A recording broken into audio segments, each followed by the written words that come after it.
This live stream may contain unscripted, immature, stupid shit. Content. So if you're easily offended, go watch YouTube Kids. In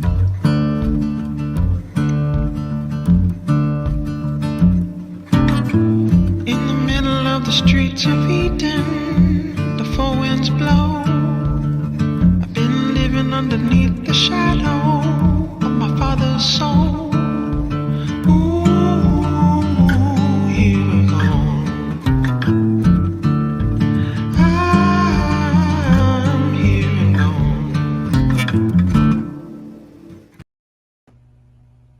Hello, hello.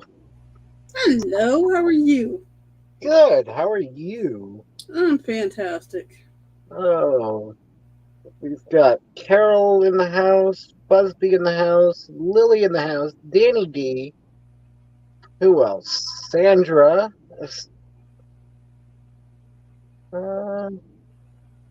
Did I miss anybody? Oh, come on, Busby and Danny, play nice. Oh. So. Hey, Lily. Camp maintenance guy Troy, hello. One. All we need is two other Troys, and we'll have the trifecta. The trifecta. Trifecta.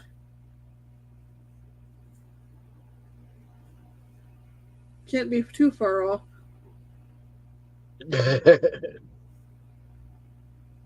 We just have to say it 3 times. Troy, Troy, Troy, and they show up. Click our heels 3 times instead of clicking the heels 3 times. 1, 2, 3. Yeah, just count. Say his name, like Beetlejuice, Beetlejuice, Beetlejuice.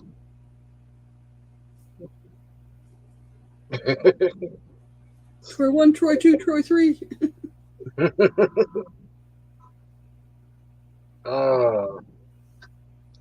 So yeah.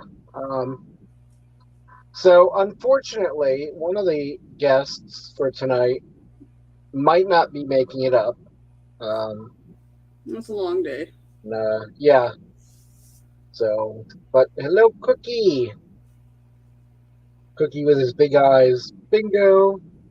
What? Hey, Cookie. All right, Troy. No problem. We gotta get ready because there's supposed to be more coming. And be safe. So.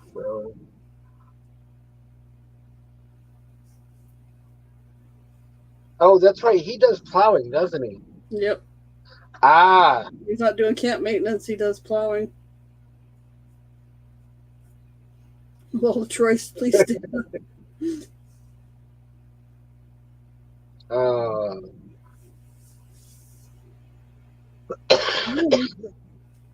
You never know who's going to show up. Nate, hello, hello. Are you going to start that game again? Yeah.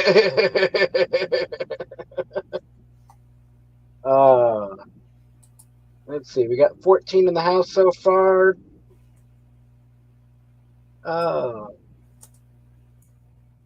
So, and then Here you go, Nate. Back at you.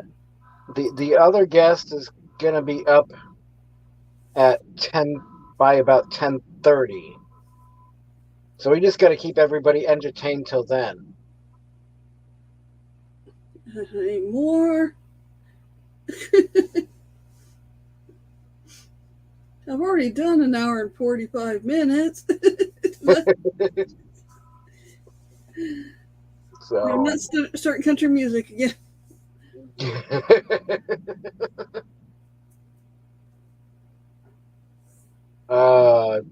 Danny D, do you have gas masks tonight, Nate?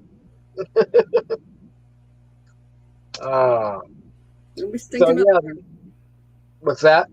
Don't be stinking up my room. So the whole purpose of starting the live stream early was the fact that we had 2 different guests tonight, but that's all right though. So I don't think so, Busby. Only for the Jeopardy 26 minutes. So we got 16 people now? Wow.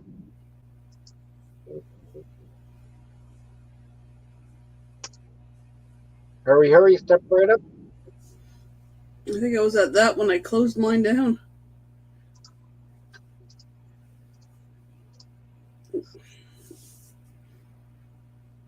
They don't know better than to smell up the new spot the first night. Oh. Maybe I better go get one of my diffusers going to get rid of the stank. Right? Hey, Larry. Hello, Larry. Oh, did I hit the thumbs up? Thanks for the reminder, Nate. There we go. I hit the thumbs up. There's 2 people that haven't, though. Get over there, folks, and hit it. Amanda just chilling. Hello, hello.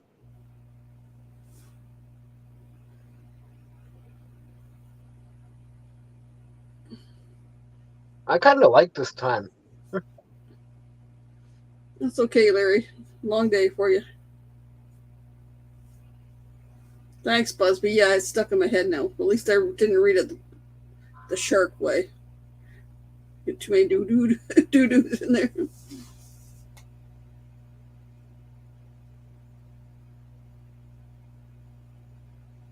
Hello, Lisa.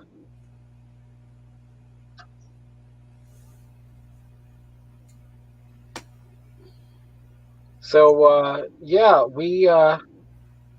I went to 𝕬𝕚 ran into, well, I was hoping to run into burrows. Donkey. Because, like, everybody was telling me, oh, go to 𝕬𝕚, you'll see all kinds of them wandering around the streets and whatnot. And,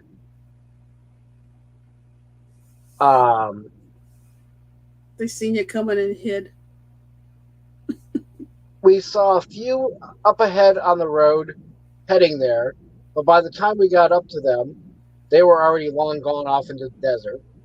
And then, oh, by the way, hello, Kenny. And then got into 𝕬𝕚, and all we saw was one. Yep. So Amanda says, I like the earlier time too. I can catch some of it. I will keep that in mind, Amanda. I may just do a couple days earlier, so the people can do have to get to bed a little later, a little earlier than normal. I'm that kind of, I don't know what I'm trying to say. Anyways, but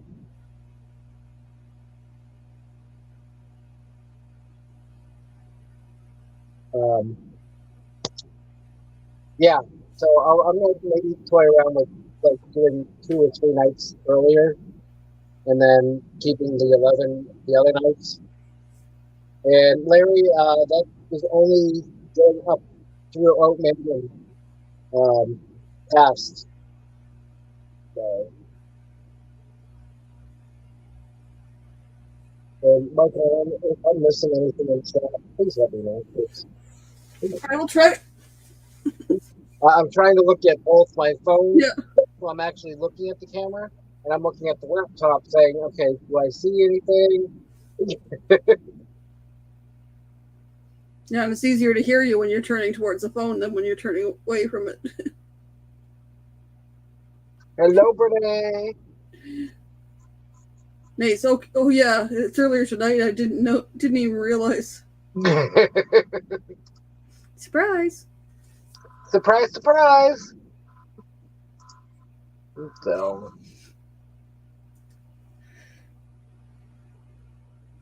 it works for me. Hopefully I can get sleep earlier tonight, then I have to be up early. I need to get Mike Starling so he can be off the phone. And does it sound better tonight for everyone? Right now it does. Okay. Hello, Gracie.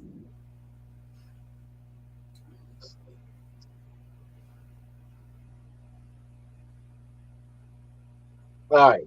You're lurking. So I'm not using my Bluetooth speaker. I have it on speakerphone, and everything seems to be working. So At the moment, you were a little muffled at the beginning there, but I can hear you good now.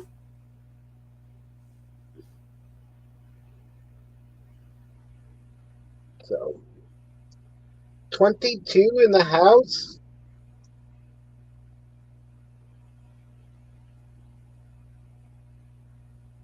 Problem with Starlink is that the upload is only 2 gigabyte. I'm wondering if the upload is going to support panels and guests.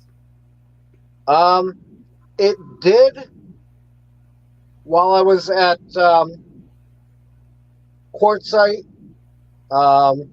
The few times I was on this Greg Starlink at the schoolie, and definitely at Ireland.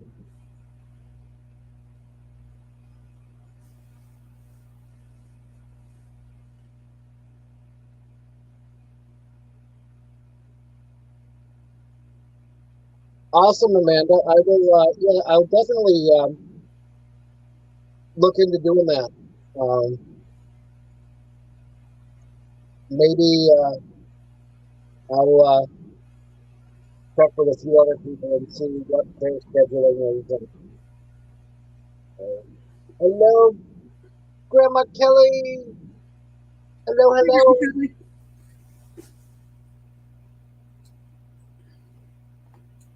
Hello, Sean. Steve's lurking in the peanut gallery. Oh, that was Steve, not Sean. I'm sorry. I just saw the orange. Yep. So yeah. Hello, Steve. Gracie's asking, how was it when you were connected to her Starlink? It was fine. The problem is the range. It kept dropping every so often, Gracie. And then I would try with Greg's, and then that would work for a little bit, and then it would drop, and I was bouncing back and forth.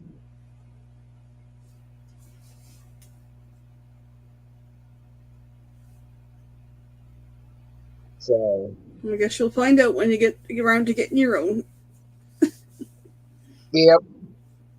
So, but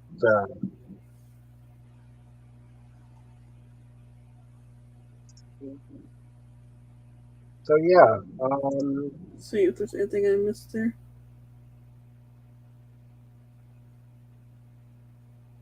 Yeah, I'm just looking at chat on the laptop here to see.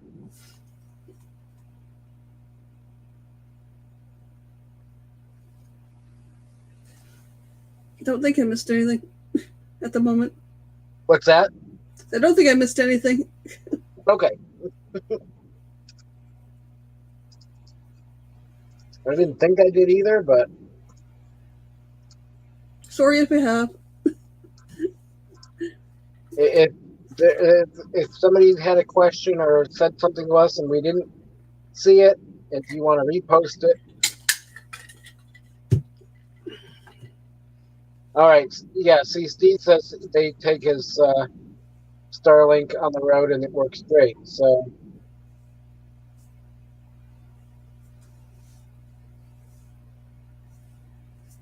yeah. I guess it all depends on also the openness. Openness, position of the satellites. Yeah. Hello, JJ, falling asleep. That's okay. Thank you for coming in now. And you've got a busy day ahead, a busy weekend ahead. So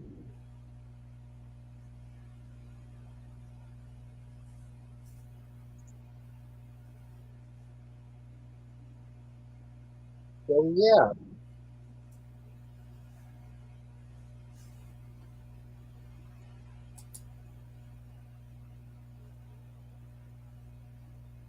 Boy, there's a lot of lurkers in here.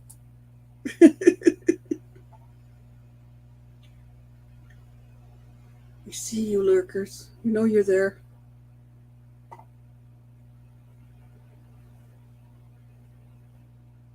So, I can't even. It says 25, 21 thumbs up. It's like, Nope. okay. I got 22 thumbs up and 20. Well, back to 26. It did drop to 24. Well, there's not even half of that right now chatting, so. Hi, Linda. Hello, Linda. So there's a lot of you lurkers out there.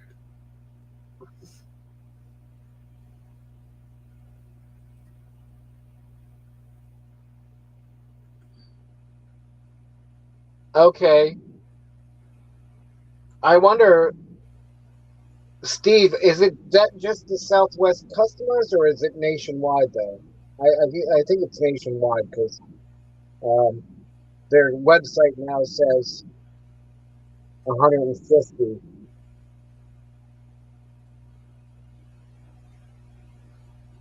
So I almost read that wrong, Busby. I thought you were commenting on my muffin top.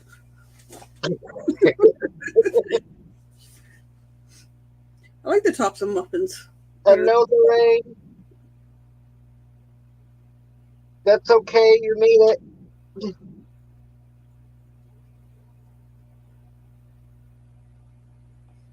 Oh, yes, Bernie. The skeletons come out of the closet on Facebook. Oh, 30. Oh. 31. Here's a memory you might have forgotten about, but no, Facebook will remind you. Okay, yeah.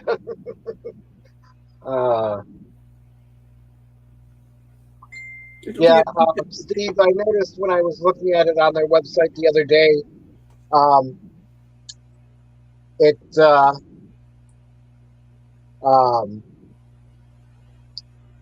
reflected the $150 monthly fee.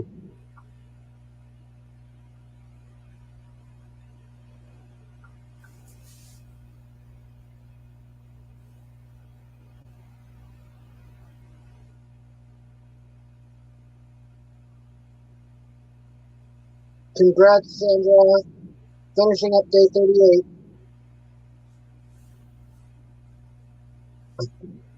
Keep up the great work. You got it.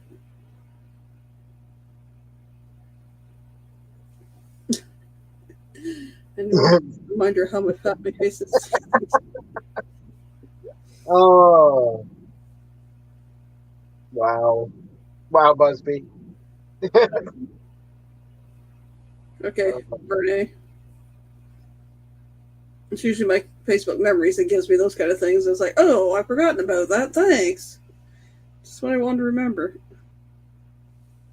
Yeah, so it's a nationwide thing.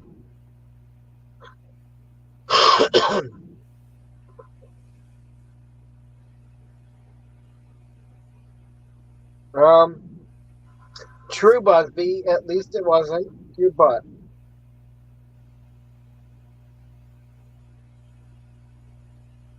Not touching that one. Yeah, no, I would not. Yeah, I'm not touching his butt either. Leave that to Nissa. Yep.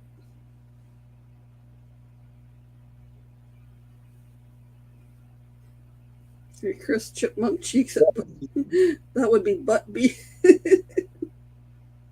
Not going there, as Kenny would say.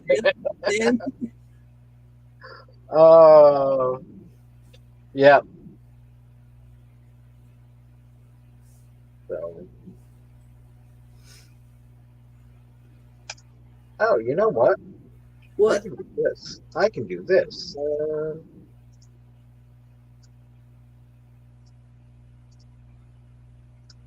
Nate, I'm shooting you off a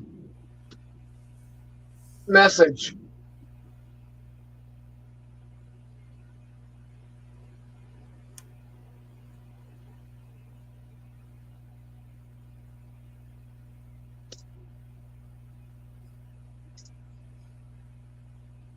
case you want to come up here. Bingo.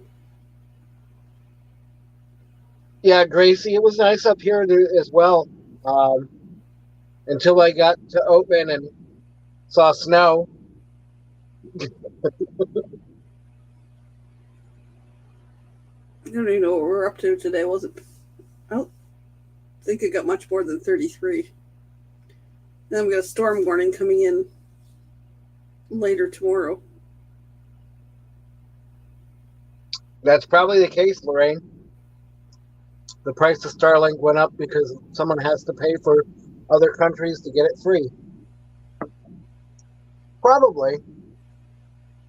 But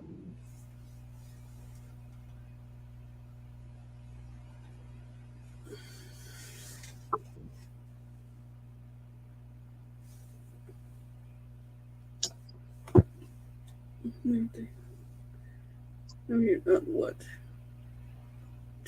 Yeah, BS, mate. You're not quiet and shy.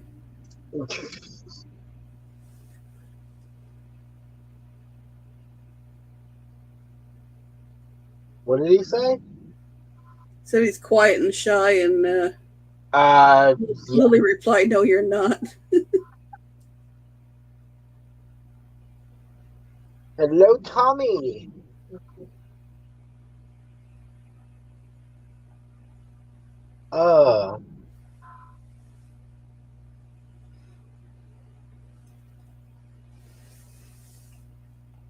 So, Nope.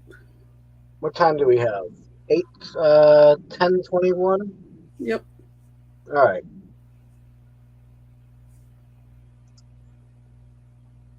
We just waiting on the one guest.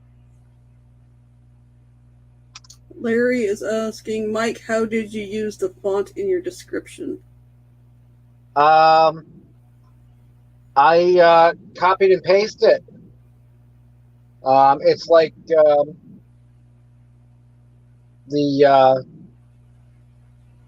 it doesn't show it on. Hey, I just realized it doesn't show it on the StreamYard. My name there. I was looking at that. And YouTube, on the YouTube side, it doesn't show you to reflect it. Larry, I will send you a couple websites, web pages that you can go to, type out something, and then copy it, and then paste it into the description or the title.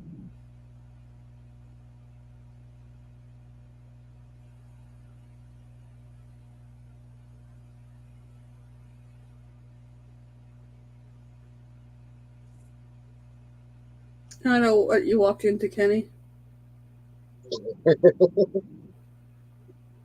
Gotta watch where you're going. You never know what you'll walk into.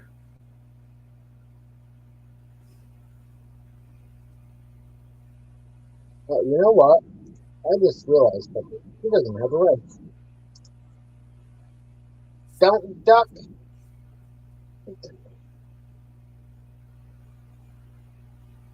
Miss me.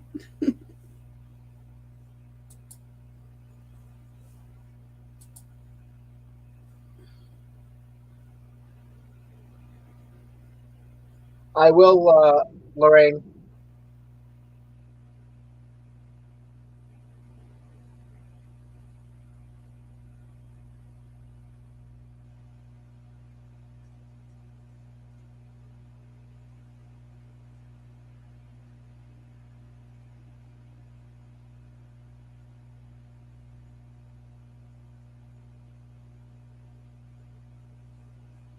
Yeah, Sure. so the title is one font, and then if you click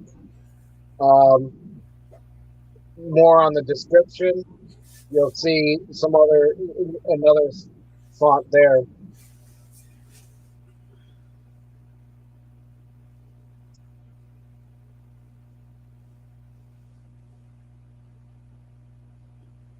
Say goodnight to Papa for us, Kenny, if he's still awake. oh, yeah, oh yes, definitely. I don't know, Danny. I ducked too. Yes, it did, Danny. It hit Amanda. Oh no. She was wrenched. What the heck? It was a drive-by wrenching. Busby. Did you have to?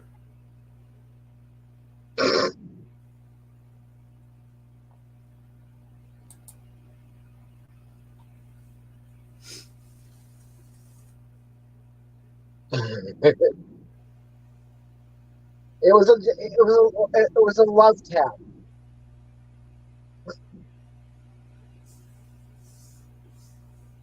You had beans, Busby, or that sheep had beans?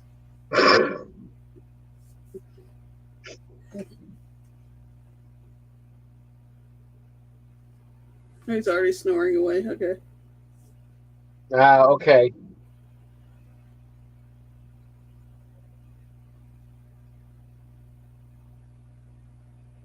That's what smell I thought was the dog. So you don't do it that often, Callie. Thank goodness.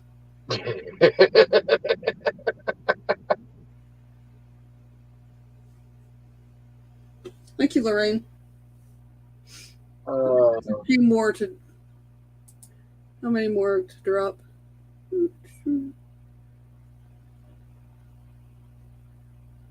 So, 2 more LARP ones to go. So March 22nd to the 23rd, we are running the anniversary, the 2-year anniversary of the 24-hour live stream. And I'll have to figure out the exact, but I'm thinking probably 6. Hello, Rondale, and yes, I hope everyone is okay around the Dallas-Fort Worth area. Probably 6 p.m. Eastern, starting on the 22nd, and running through till 6 p.m. on the 23rd. And then I start at 6 p.m. on the 23rd. Yeah, there you go. Yep. So, dog bark while I'm sleeping and the smell wakes me up. No. I can't say Kelly has let them rip too often. Although he was the first dog that I ever heard fart.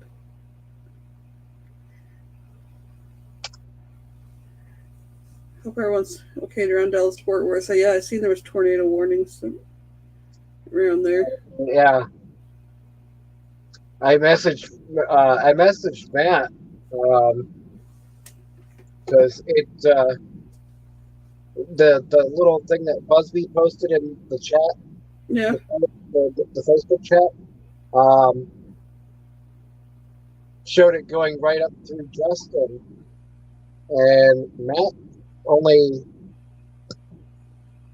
roughly 20 minutes, half an hour tops from there. wow. So,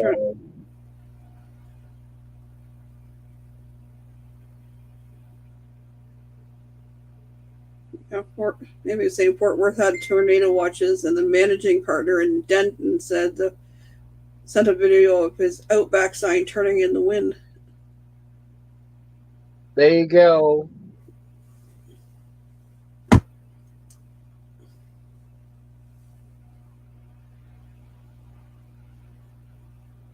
And then we have a big birthday party for everyone on the 28th. Wow, 41 and 42 in chat. 43. Cool.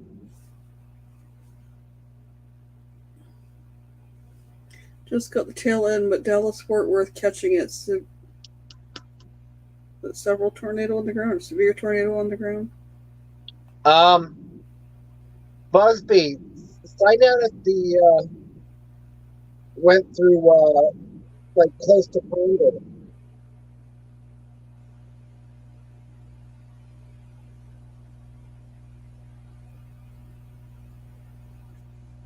You know, one of the ones I used to babysit lives in that area. I'm glad you're fine, Ron.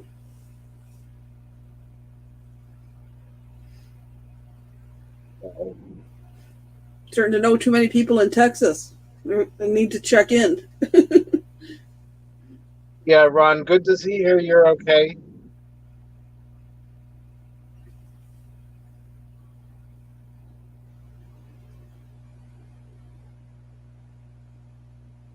I'm glad Amy got home okay. She was in that area yesterday.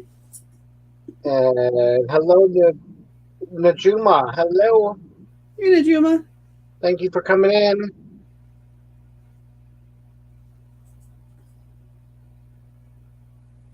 Would you stop licking?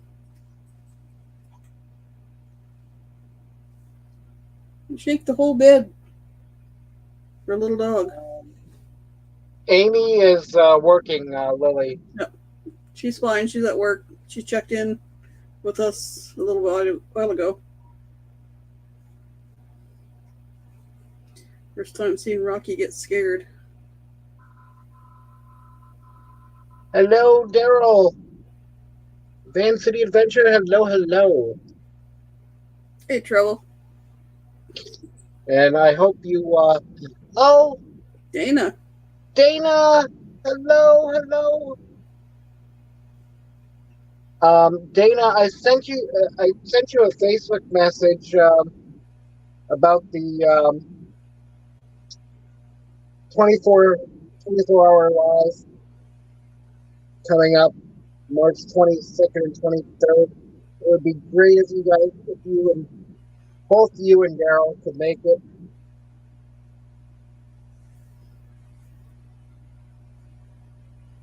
Okay, Daryl, you're not Trouble. So. Just like picking on you.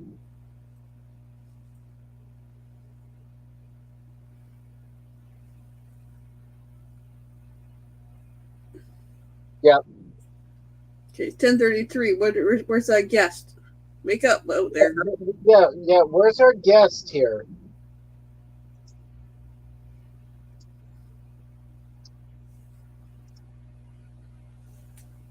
What?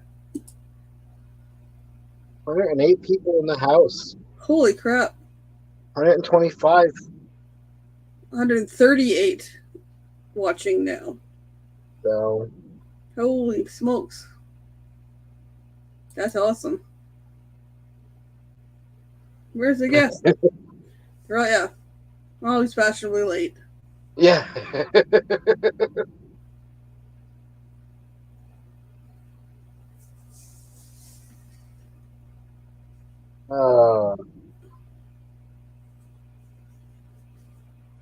So.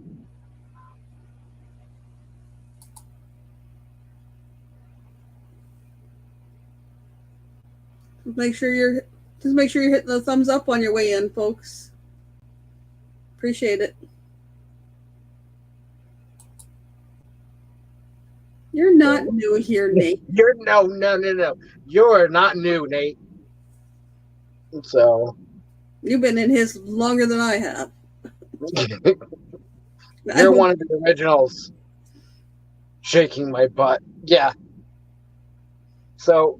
Doesn't he have the nickname like Tiny Heiny? So how can he shake? Oh, yes. Hashtag Tiny Heiny.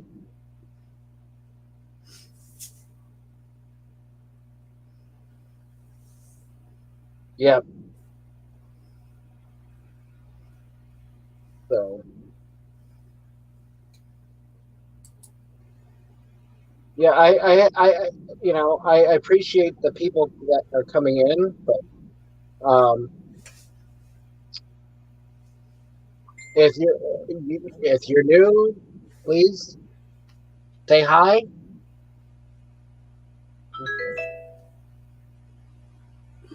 All right. So I just got a message, and they said just finishing up, and they will be in.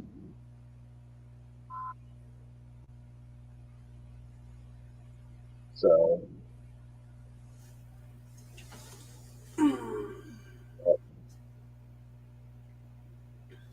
Check.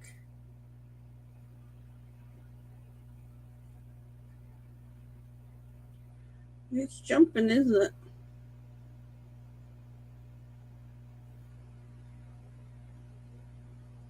That's not what I'm looking for.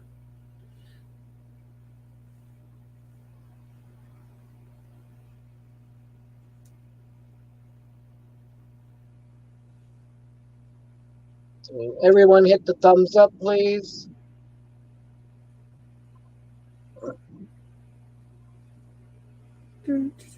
Everyone hit the thumbs up, please.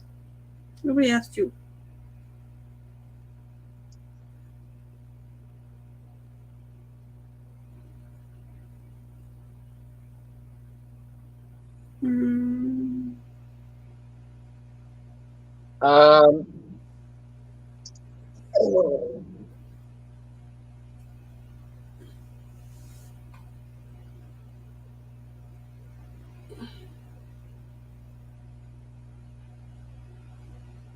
Daryl, I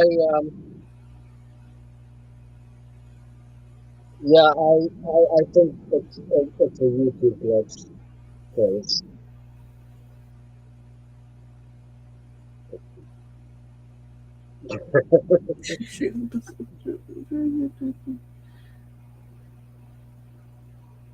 Yeah, Renee.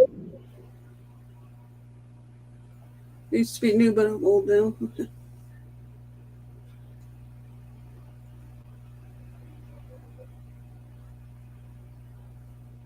Alexa, thumbs up is a tasty way to do it. Yeah. As long as it's your own.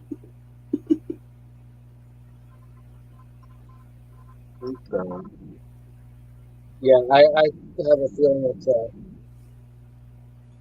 glitch from. Sorry, what glitch? I'm guessing it's YouTube glitching. I don't know. I missed something somewhere. But about the number of people.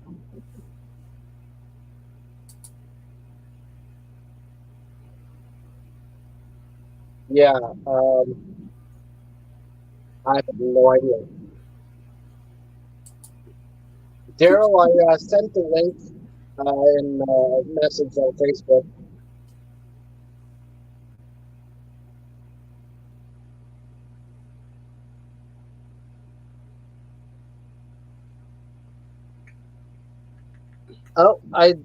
Yep. Hello, Daryl. Hey guys, Hey, Daryl. how are ya? Good. How are you? It's just kind of curious. I mean, is Michael Ann on one side of the bed and Mike on the other side of the bed? Different backgrounds. Different countries. Come on, you know. I know. I just had to bring up that. So, you know, I'm kind of a disturber. I'll forget the first word. Yeah, you know you're poop disturber sometimes. Exactly. And I think we have our special guest here. Are you ready to come up? Well, yeah, when you're ready. Who is it? Let me do this here. Let me do this here first. Let me play this here. This live stream may contain unscripted, immature, stupid shit. I mean, content. So if you're easily offended, go watch YouTube Kids. Alrighty. I agree. All right, bring you up. Hello. Hi, everybody. Hello. Lola. Hello, hello, hello, hello. How are we all? Good. How are you? Doing well. Very well. So our As He's well as- speechless.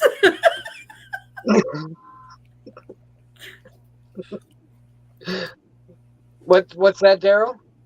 I was just gonna say I don't know if she's doing as well as Michael Ann and you both in bed here, but I'm not in bed. I'm in I my know. studio. I know. But Michael Ann and Mike are. Hold on. My bedtime hours are for fans only. You have to subscribe. Just Getting hot saying. in here. Yeah.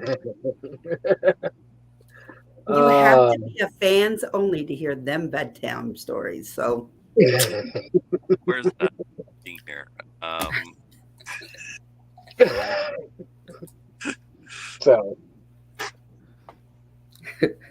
so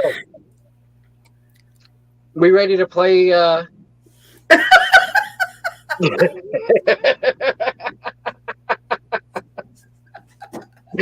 oh, please tell me that you warned Mr. over here about what was going to go on tonight before he Not yet. actually not came. yet. So the game is Dirty Minds. She's going to read off something as a descriptive, and people in chat have to guess what it is. Are you ready? Now for this, you can Carol? either think of it like a dirty-minded thought or a regular common item. I mean, Van City Adventures, you do know who I am. My real channel name, that is.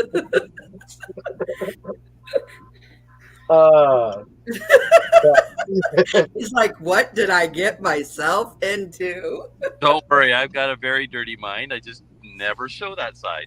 Just what I said earlier, if you watch me on TikTok.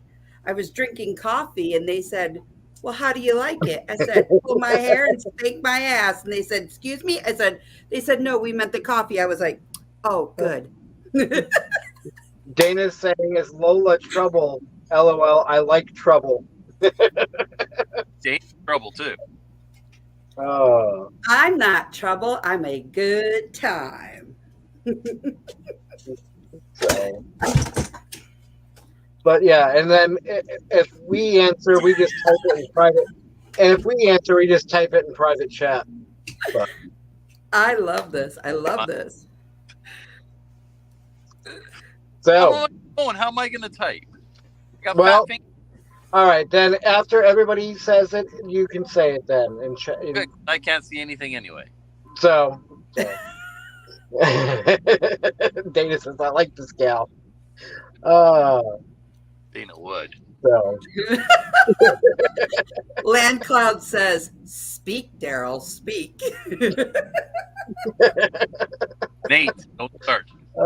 That's why Dan- Nate hid, because he can't talk when Lola comes around either. Danny D says Daryl blushed when he saw Lola. Oh, look. So. But. You know how you can get a date with Lola? All you got to do is pick up the phone and call 1-800-DD-Delights. She always has her specials on. Nothing like a good set of.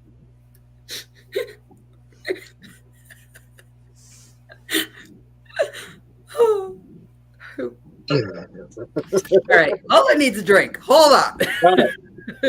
Kenny's, I'm not touching this. Oh, yeah, you sure, Kenny. Touch other things, though. Hey, Kenny, you street. Wait a minute, Kenny. Wait a minute. Aren't you coming to stay with Lola for 6 weeks? And Oh, Jade? Doesn't Kenny run? You better hide those books away then. Yeah, I know. Who might be getting my secrets? Okay, hold on. I'll be right back.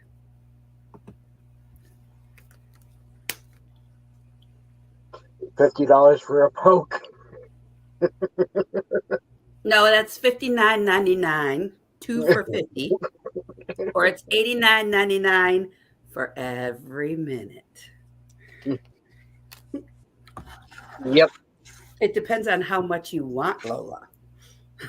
Are you willing to pay the toll?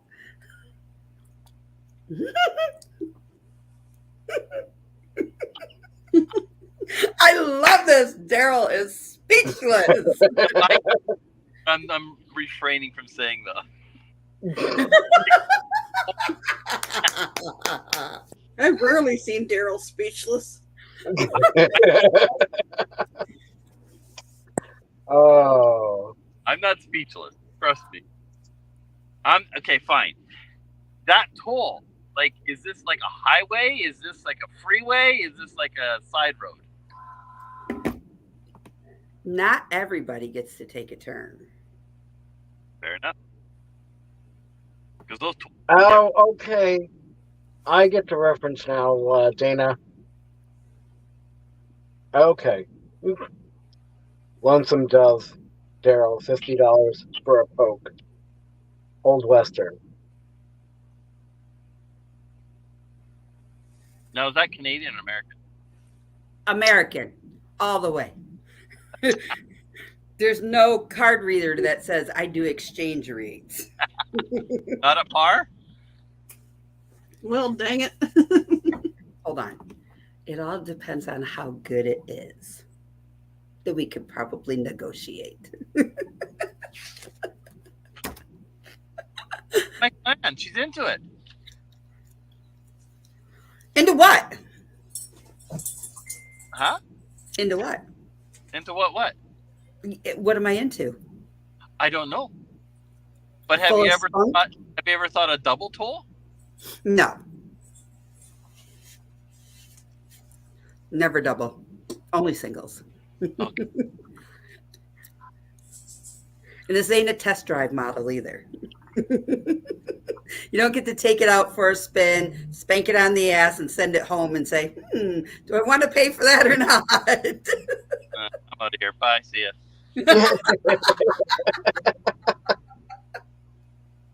So, Daryl, are you waiting for Caden? Yeah. At is it karate Yeah, he's in his or taekwondo? I mean. Yeah, he's got a tournament next week, and we're heading over to the island. Very Nice. So, what's he up to for a belt? He's working on his black belt.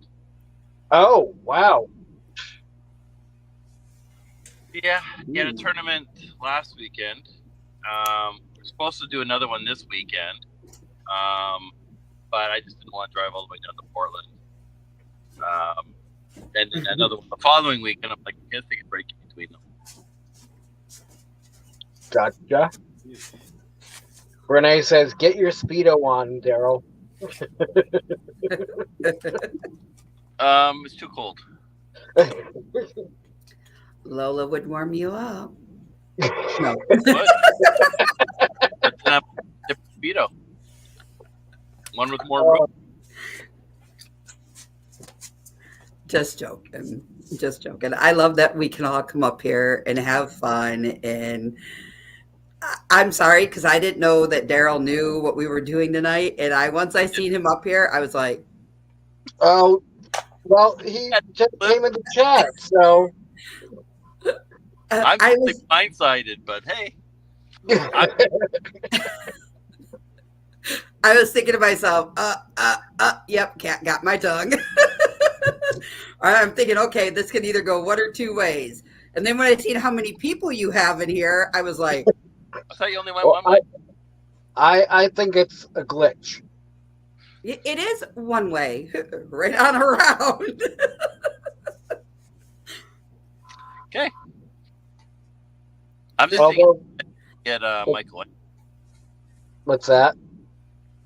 how red Michael Ann will turn. Oh, She can shell it out just the same.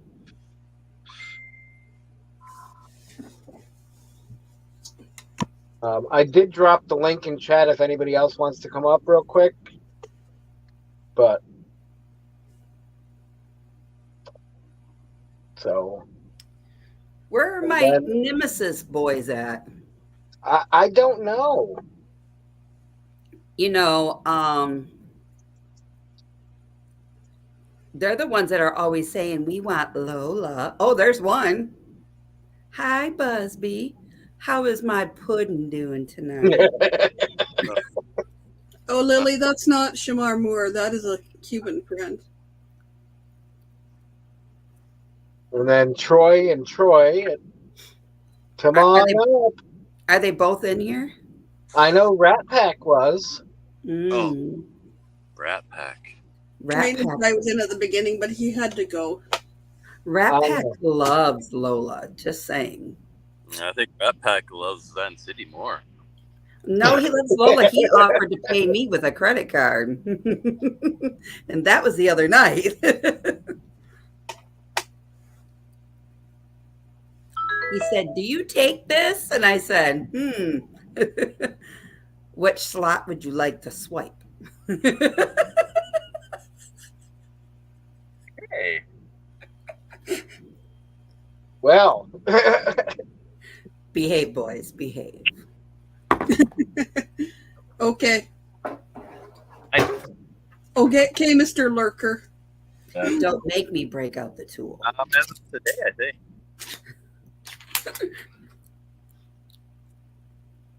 But yeah, and I'll send you the information, Daryl, when I know more in the next several days, as far as the 22nd, 23rd. But if you can make an appearance, great. If not, I'll understand.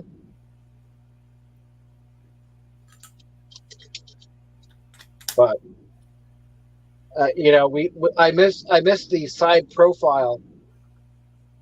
Oh.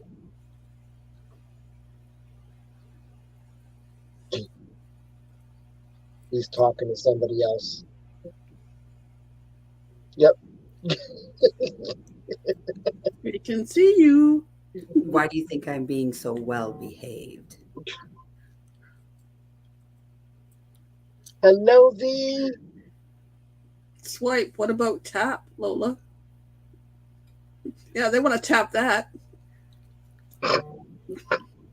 Please send all resumes to the Adventures of the Traveling Mike.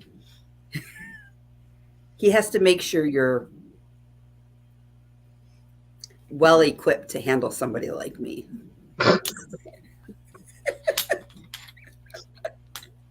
Oh.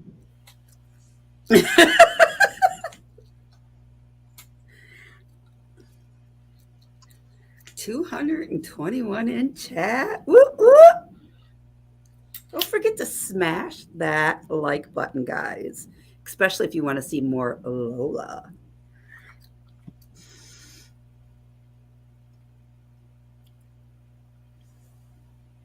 Mm-hmm.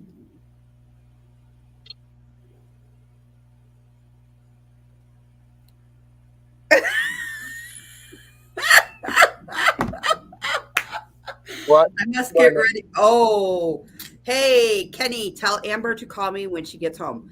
I might have to step away for like 30 minutes, but then I will be back. I have to go handle something with Amber. Okay? Okay. And it's a must. I have to do that. Yeah. If you are new to this group, say new so we can all say hi. Or I can blow you a kiss if you'd like. Thank God Daryl has a cooler to cool down. You're not new, Nate. Nate, you're not new. No, you're not new. And besides, Lola already said hi to you at O23 this year. Because Lola travels. You never know what meetup she may pop out at. Literally. Just put the lights in the tent and you can see everything.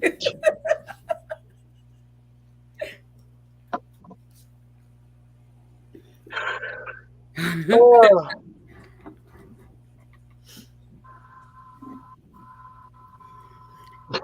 Dana, I'm a newbie. Dana, no. You were one of the originals. You were here from day one. Over there. Come on. Over to StreamYard. There we go.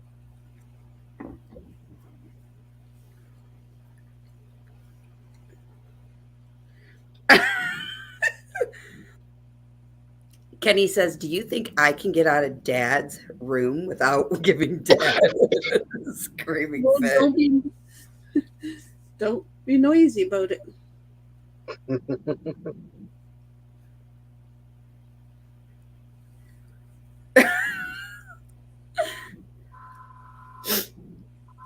Are burritos NP?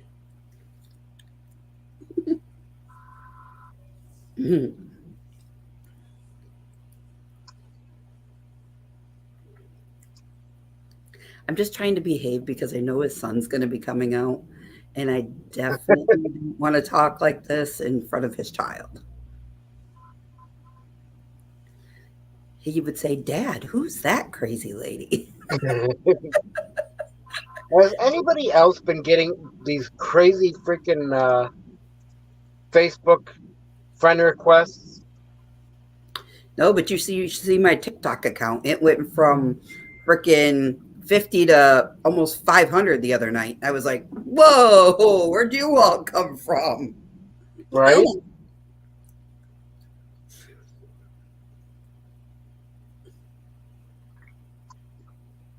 My Facebook page is set to public anyways.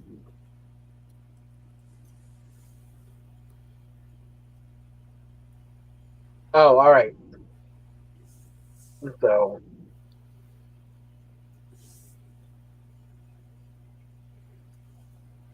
Do, do, do, do, do, do.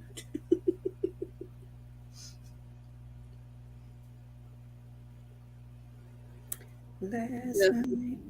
My personal one's set to just friends.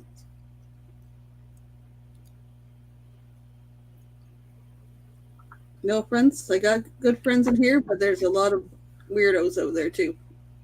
hello, Kim, North and South Homestead. Hello.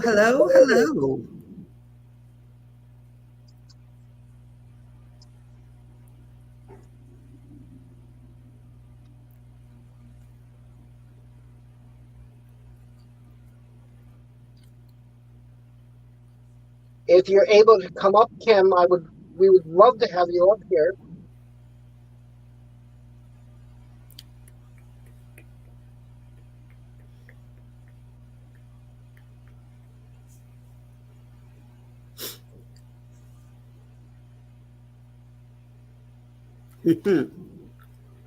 Oh, Sandra's talking about hackers on Facebook. Yes. Yeah, I've been getting a lot of that. The spam friend requests. I've shot down 12 of them so far.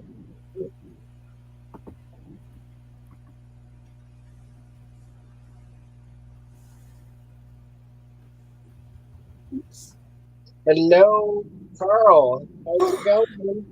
What is up with van life with Gina? How you doing, girlfriend? Hello.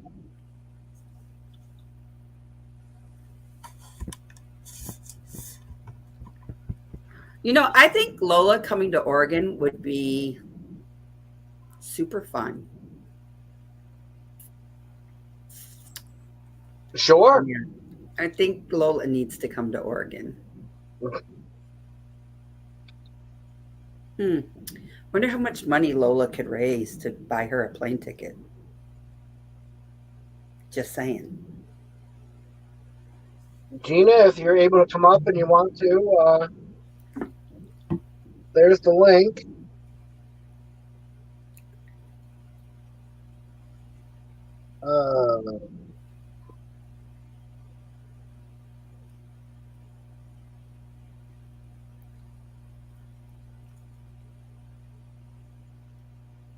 I looked for flights the other day to go out there.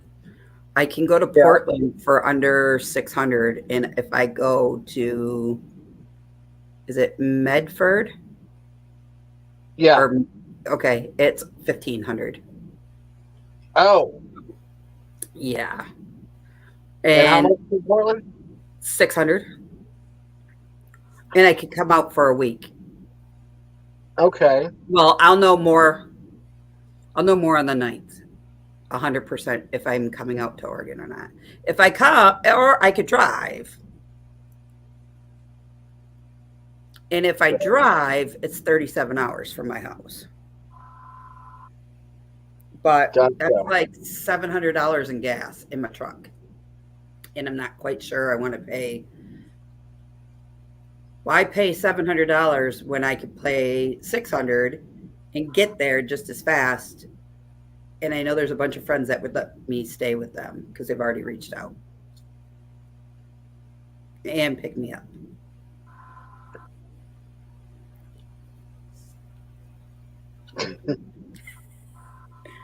They said, sure, you could sleep with us. I said, all right. Lola, coming to a town near you.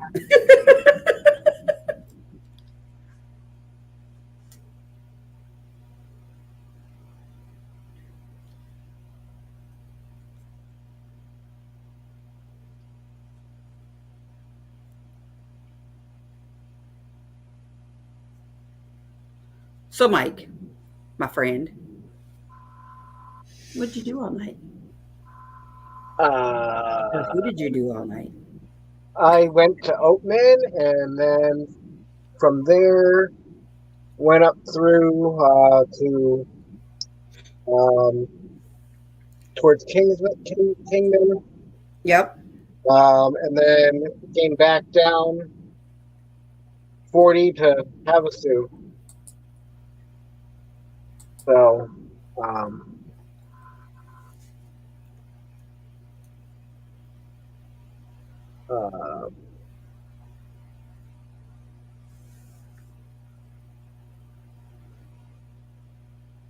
That's good to know, Busby.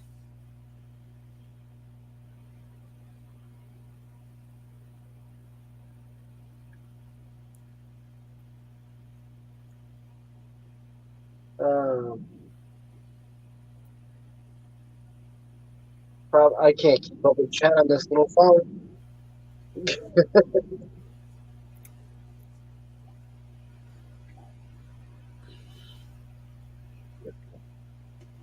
I can slow it down for you if you need.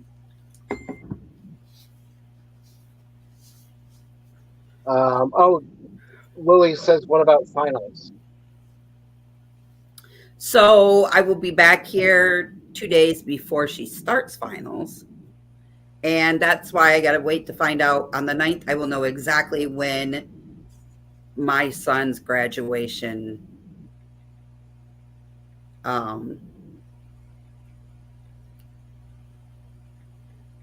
event is. Hello, Georgiana Rose. How are you? Hello, Linda Baker.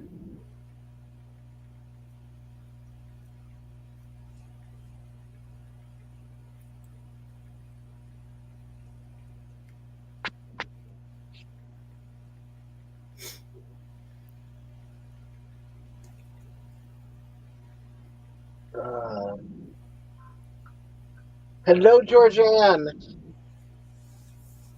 Shh, I'm talking. Well, you're holding the works up here, buddy.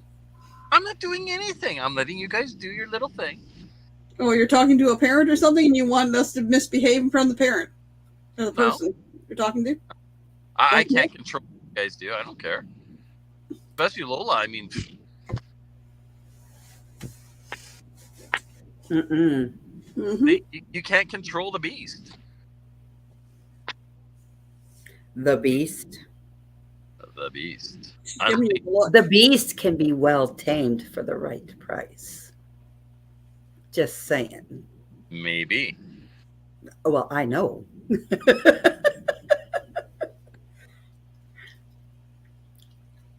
Unless you pull out like fuzzy handcuffs, and never mind, your kid's getting in the car. I'll behave.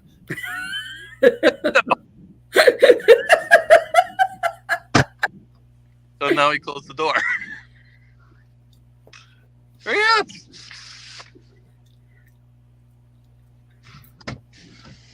I don't know. Come on, Grumpy, let's go. Am I in the right path? What you got? Hi. There's a kid in the car. Shh, shh, shh. We have to be good guys. Is that the real Caden? Caden? No, I'm a fake. No, he's Oh, fake. you're the fake? Okay. He looks tired. He's just grumpy. He's probably thinking, dang, Dad, really?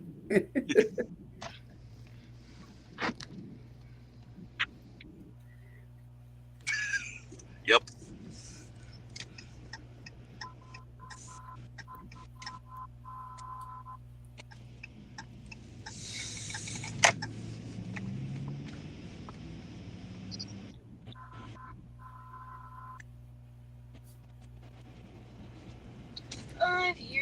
It's so quiet. Holy. Mm-hmm. I know. The person doesn't know how to drive. See how to make me be really quiet? You can't sit in the spot, buddy. Why did the show stop? Nate, there's a kid in the car. That's why.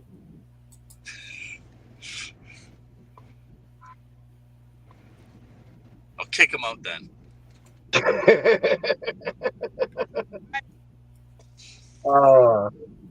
Kick you out, buddy. Dad, that's not very nice.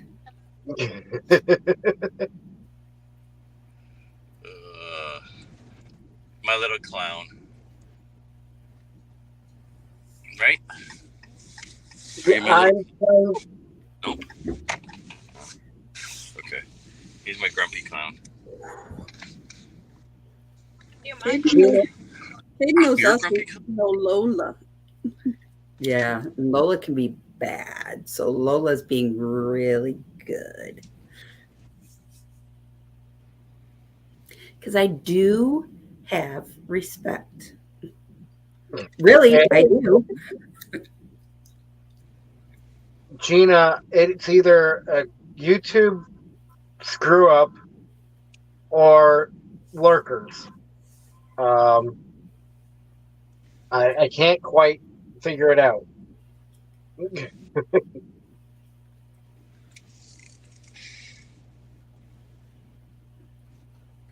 We got a lot of You stuff never- here. What are you talking about?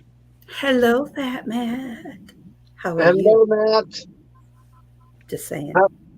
Hey, Matt, are you guys doing all right there?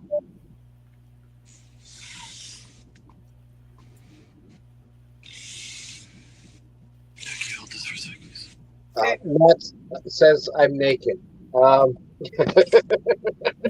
Mac, do you smell like beer? And if so, when's the last time somebody's been on top of you? I'm out. Just saying. Just saying. And I'm not offering. Dang, Lola. Bad. Quit talking like that. What's beer? All right, so Storm was wicked but good. All right. Oh my goodness, you want to talk? Yeah. Of course you do. Okay, let's go. They were wrong.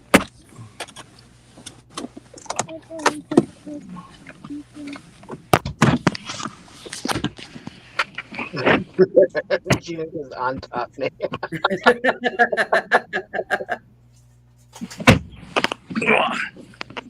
Can we make Gina a mod, Lily says. Oh, I thought she was.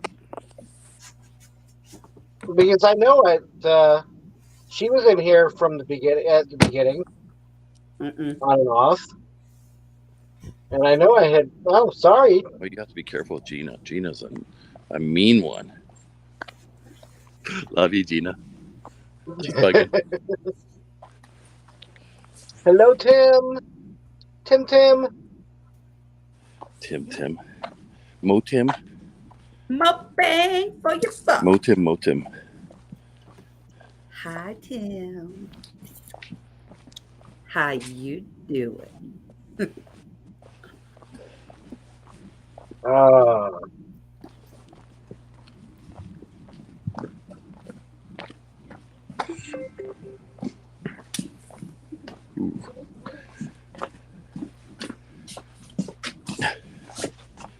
Hey, look, Destination's Delight is in the house. What is she doing here?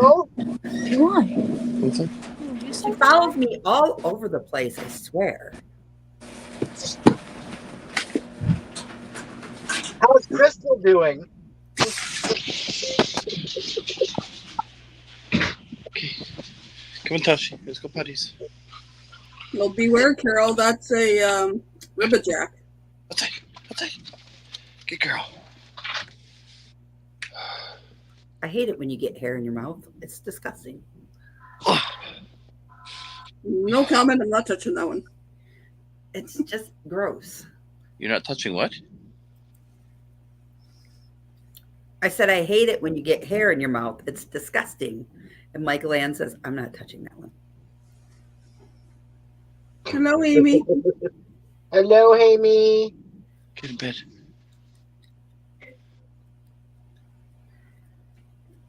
Oh, Hello, Miss Amy. I'm going to drop the link one more time there. You're dropping your what? Would you like to know? See, even Carl says no comment. What are the words? If you guys can't manscape, it ain't going there. The wild chat. I wasn't touching that one. I just said it for everybody. Gina, Well, technically, Michael Ann makes it easier to touch. But anyway. Gina, it gets better in a little bit. Comment.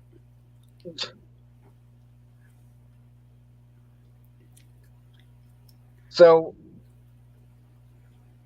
is the game going to be starting? We're going to do this whenever you're ready. I'm all set. Let me play the warning one more time.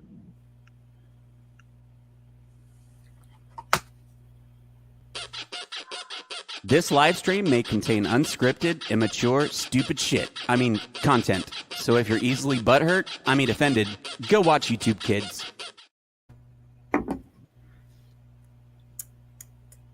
Hi, y'all. Welcome to the Smoking Hot DD Delight. Okay. So, wait. So, for keywords have been naked, touching it on top. So far, keywords have been. Oh God. Jarek, hey, welcome. Just in time. And what's the other thing? What did I say this was? The what?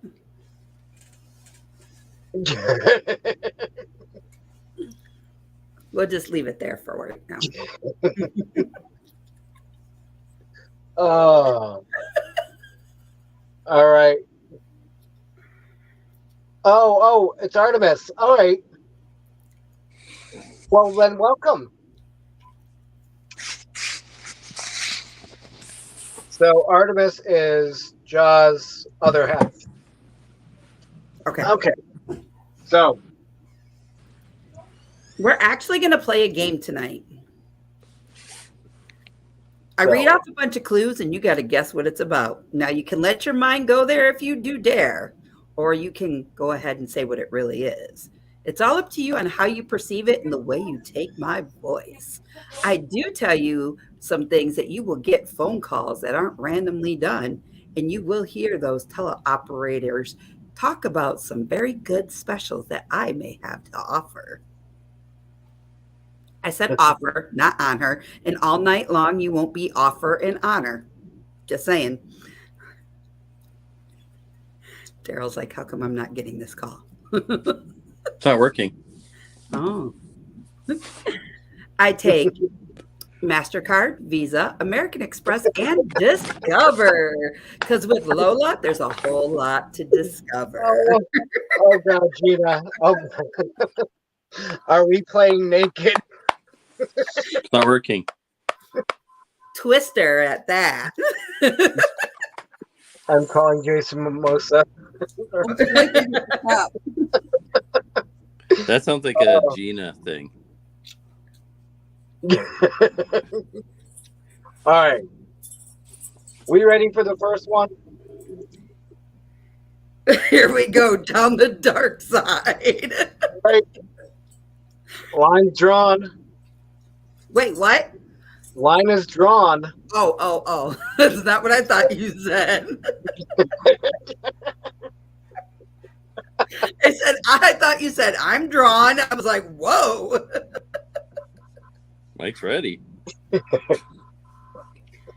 Are you taking Google Pay and Apple Pay, Lola? I sure am. You can find it on my website at DD Delights. Oh. It's not working. All right, let's get this party started. You join me by sticking me with your point. When I'm in your pants, I run down both legs. You have to get 2 pieces to make me.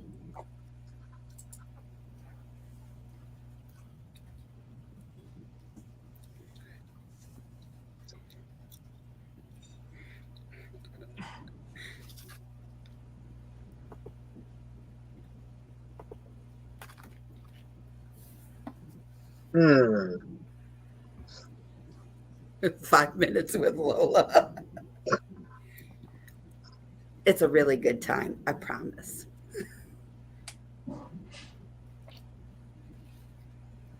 All right, let's slide up here.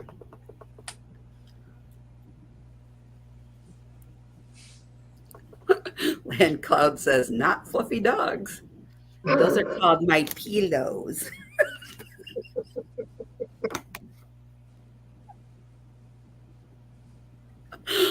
Oh, I should have brought the fan in here. Okay. Lily says hair, jeans. We have a seam. Mobang says zipper. Can we undo that zipper with your teeth? Just saying. Seams. We got pants. And sandwiches. This one says seams. That's right. Fairy Dust says thread. Then we have dribble, seams, sandwiches, zipper. My phone is blowing up. Gina says, oh Lord, this is a dangerous chat for me. Seams, and I do believe in the private chat, Michael Ann said seams as well. The buttonhole. Now that's a fun thing to do. Therefore, everybody who had said seam is correct. Congratulations. Please deposit $89.99 to continue, please.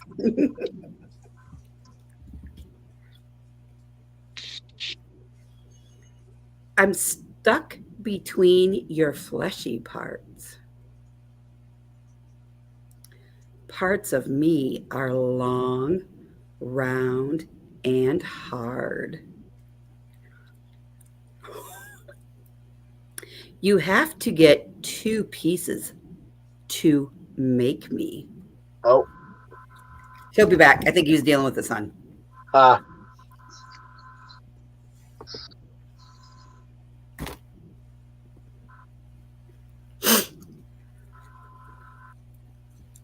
He'll be back in like 2 minutes.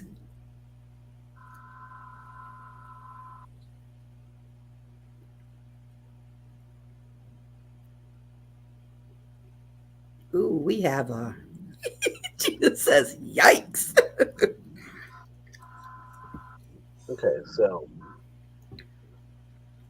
which is it?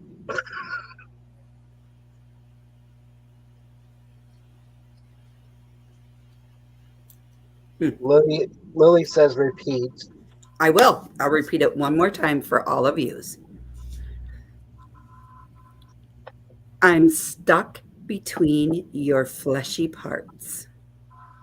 Parts of me are long, round, and hard. Without me, you always will be soft.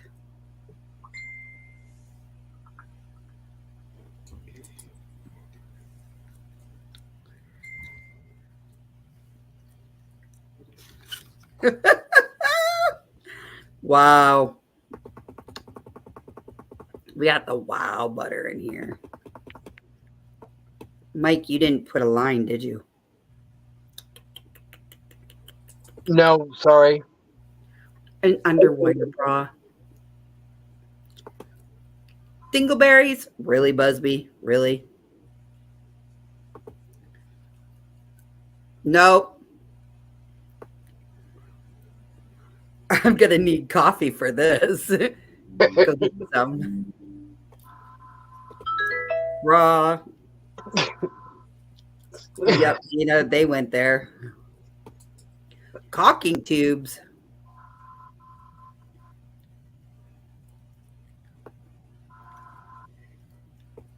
Buns.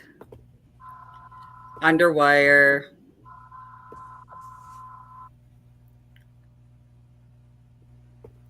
Nate says underwire. Oh, Nate's putting in lines. Love you, Nate. Okay. Amy goes, Nate. What in the world am I listening to? Michael Ann. No, I said Linda's guess. Linda was up top. I do believe Linda said penis. Yeah, she said penis. Just saying.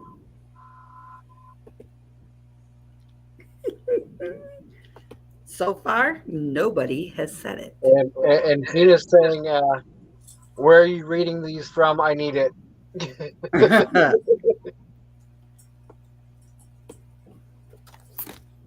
I love it, Gina. It's a fun game to play. It really, truly is. Gina, it's called Dirty Minds. Not spaghetti.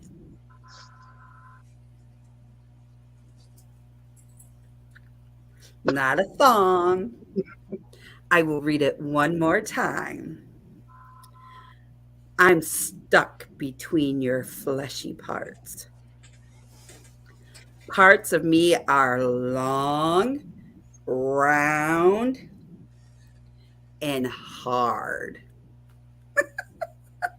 Without me, you'd always be soft.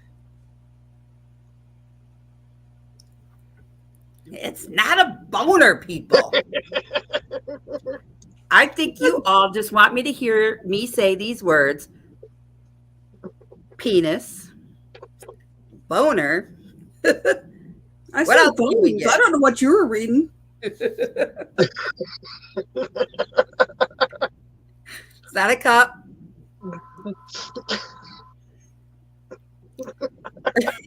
Nice hand movements, Lola.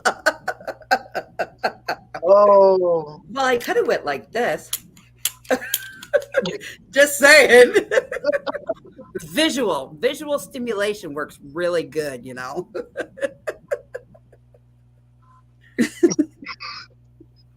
Can't remember that one, Busby? I think Busby got his tongue caught. Ball. Balls? Oh. No balls. It's not a ball gag, Busby. No nip covers either. Although I could probably use a couple because it's kind of chilly in here. No boots. I will tell you this. Somebody kind of had it a little bit right. Lorraine says mussels. KY jelly. Isn't that the kind of stuff you put on toast? Kentucky jelly, huh? That's Kentucky jelly. Yeah, sorry. What was I thinking? Oh. Somebody else had said it. Where's it at? Hello, cat. Oh. Cat says spine. Okay. And Danny D said spine. So it is, I'm going to give this one to everybody. It's the skeleton. Because it's caught between your flesh. And it is hard. And you couldn't stand up without it. Just saying. Wow. Yeah, I would have never guessed that.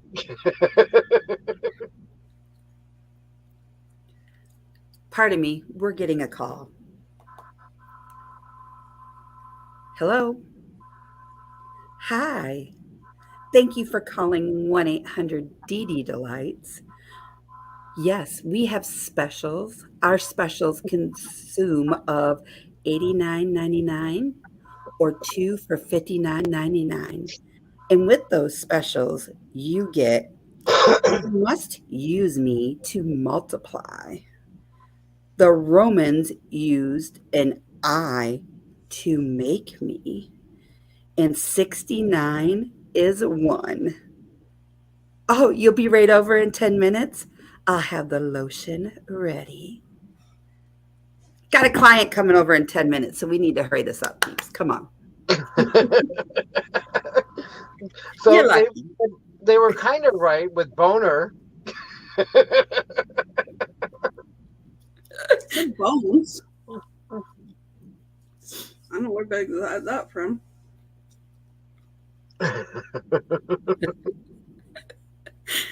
Gina's killing me with the eyes and everybody. Is there a senior discount? Oh, Brene. That is Brene, priceless. for you, I give you 35% off. No. For all you did for me in Quartzsite, Lola was well taken care of. Honey, I give it to you for free.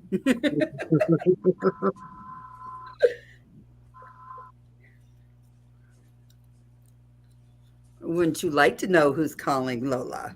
And if you have the Refer a Friend program, once you fill up 10 of those slots, it's free. Do you take food stamps? I take tube steaks.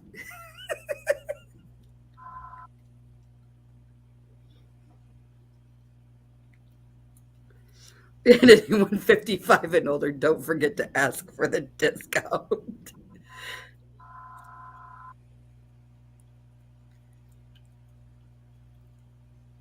Oh.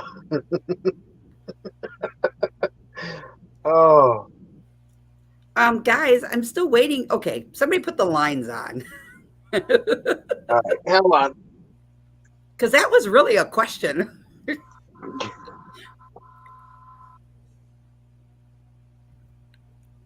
All right, one more time. You use me to multiply. The Romans used an I to make me. 69 is 1.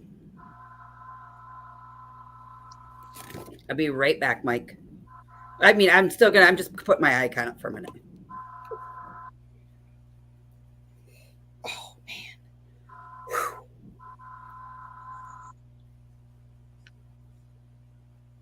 It's like super hot in here. I'm not used to having so many clothes on. Okay. Well, I'm not. Like, I'm not used to having to put this whole.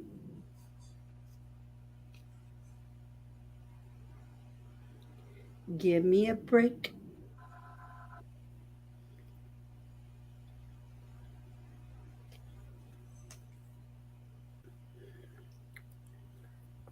All right. So back up to the top. Let's get this thing started one more time. Up where the lines go. Lorraine would like me to repeat it. You must use me to multiply. The Romans used the letter I to make me. And 69 is 1. What am I? Nate, is this going to be your favorite thing all night? Just saying. Bingo! We got numbers. Whoops, chat jumped.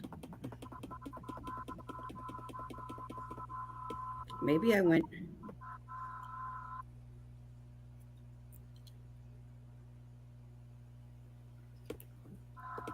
Really? I'll give you a tip for hiring that sperm count. Don't drink Mountain Dew, drink orange juice. It helps replenish it. Numbers, numbers. Bingo!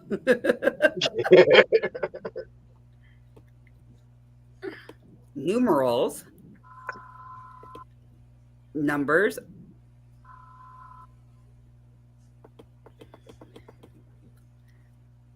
What do y'all got? A bet going on how many times I have to say the word penis tonight?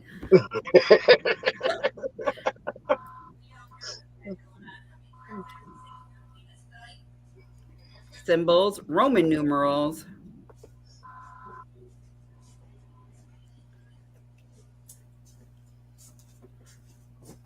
All right, guys, for those of you that had said numbers, you are all correct because there's just way too many to go through.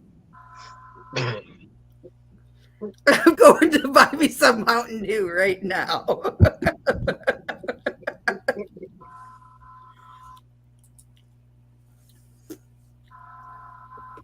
You know what? That could be a game to play there, Nate. Around the campfire? We might be onto something at M23. Just saying.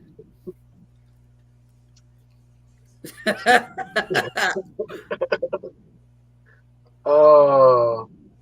Except for I won't have far to crawl, but you might have far to go.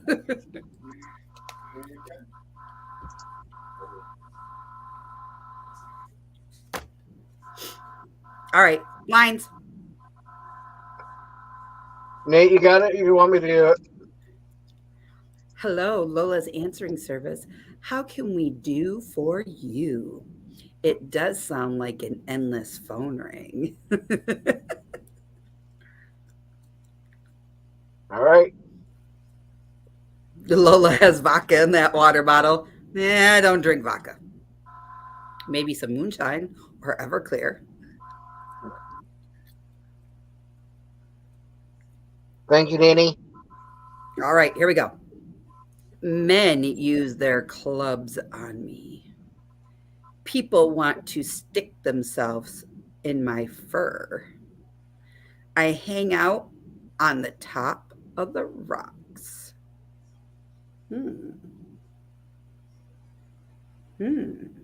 Is that what we're calling it these days?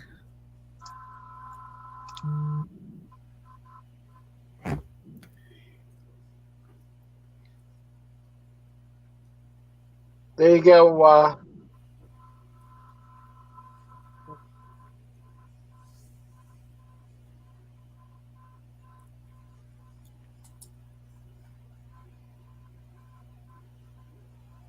Hello, Karen C., the real McCoy. Howdy, howdy. Oh, I'm sounding like Roy. Read it again. You got it. It says, men use their clubs on me. People want to stick themselves in my fur. I hang out on top of the rocks.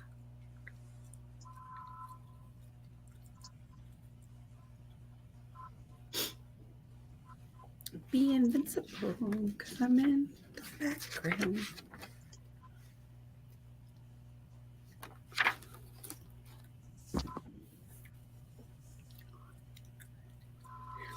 Hello, Mr. Scotty. How you doing? Thank you, Scott. And hello, hello.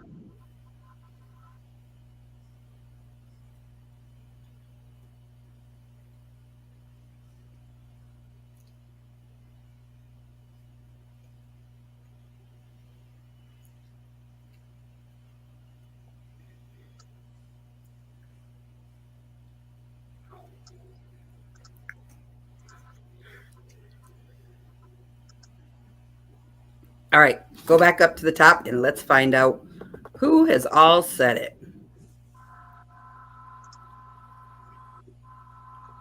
Oh.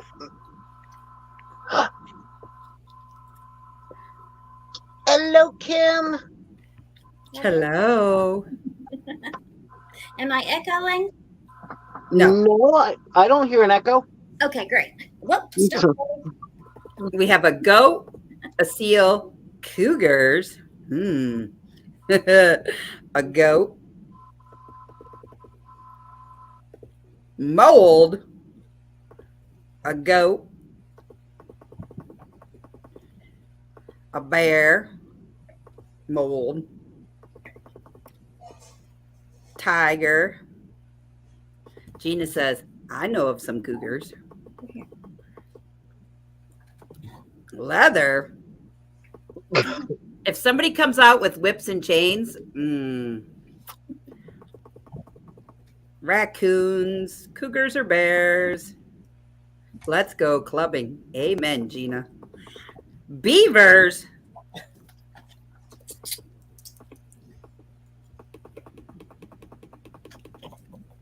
Okay, down to the bottom. Scrolling. Real quick, Kim, I have to ask. What? What are you feeding? Baby goat. Oh. I'm going to make you big first. I'm going to solo you for a second. Oh, it is so precious. She's drowning in milk and she's living. Oh, so precious. Scott says, oh no, it's going to be one of those nights. Baby, don't be jealous. Just join the crowd. Come to the dockside. You know you want to. Oh, everybody's saying, oh, cute and awesome. And I think Georgianne said she wants the baby goat. Too cute. All right, so somebody did get it. It is a seal. This is not a safe place for a goat, Gina says. I chose a seal. Oh. Hello, Richard.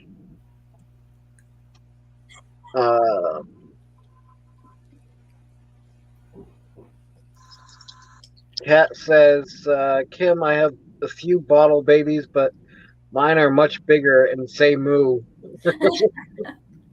We had some of those too. 4 at one time.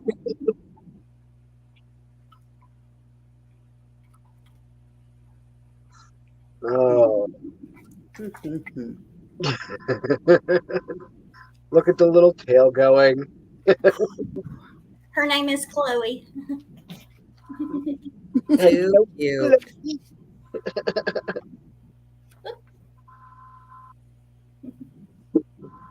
Hi, Richard. Shut that right down. Oh, Kat says wagging the tail gets the milk all the way to the back. I did not know that.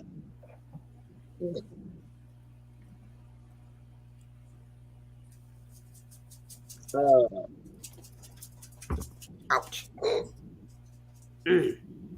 So you waiting for another question? No, I just hit my freaking nose. No, I'm just hot. And like this whole costume get up thingy is driving me bonkers tonight. Daryl set the mood when he went, like he can't talk.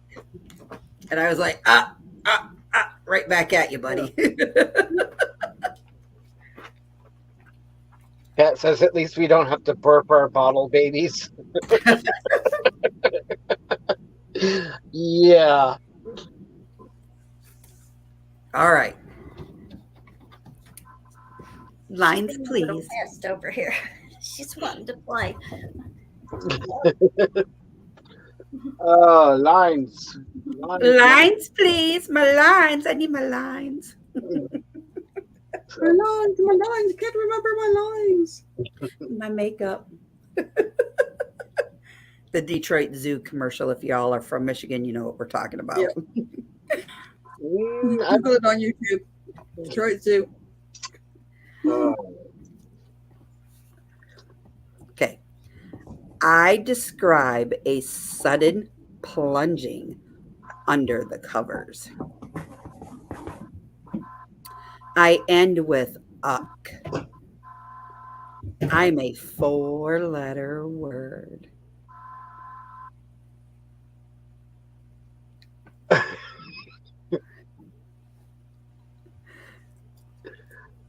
Mike, you're supposed to smoke that cigarette, not choke on it.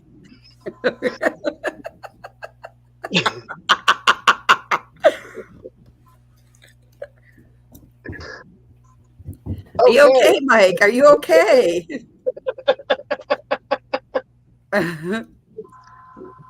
I just need a sip of my Mountain Dew here. Chloe, quit.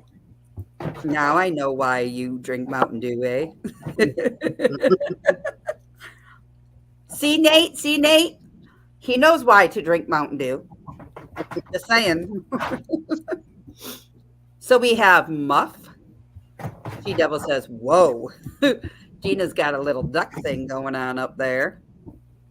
V, I don't yank my chain. It might excite me. I don't want to know, Busby. Hawkins Family Adventure says, duck. She-Devil goes, can you repeat? I sure can, ma'am. I describe a sudden plunging under the covers. I end in uck. I'm a 4-letter word.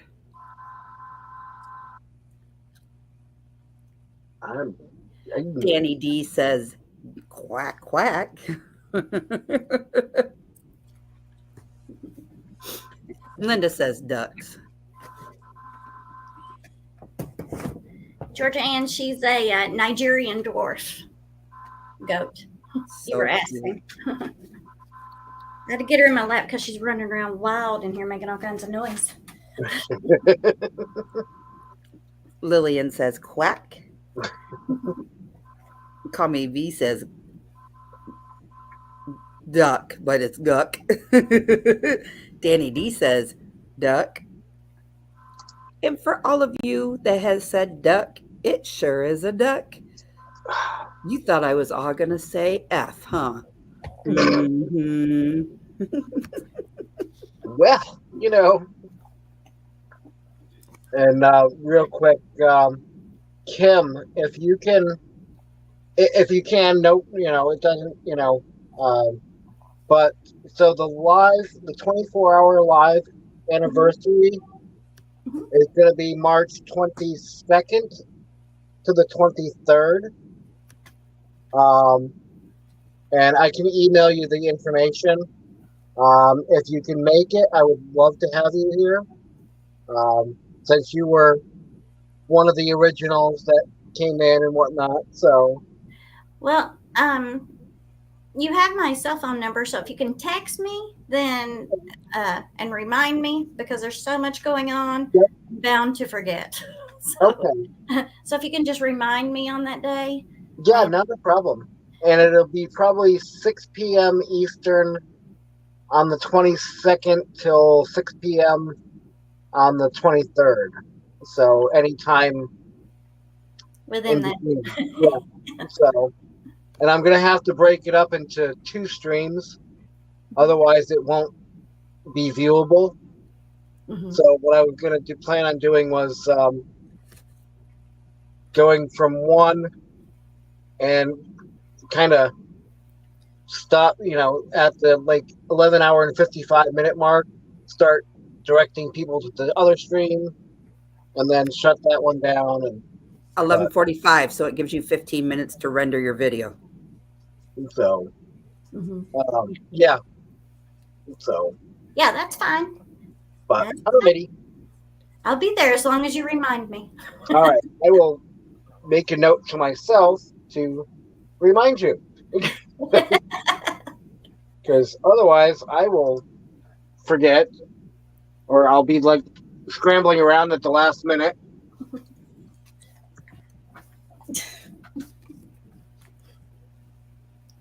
All right.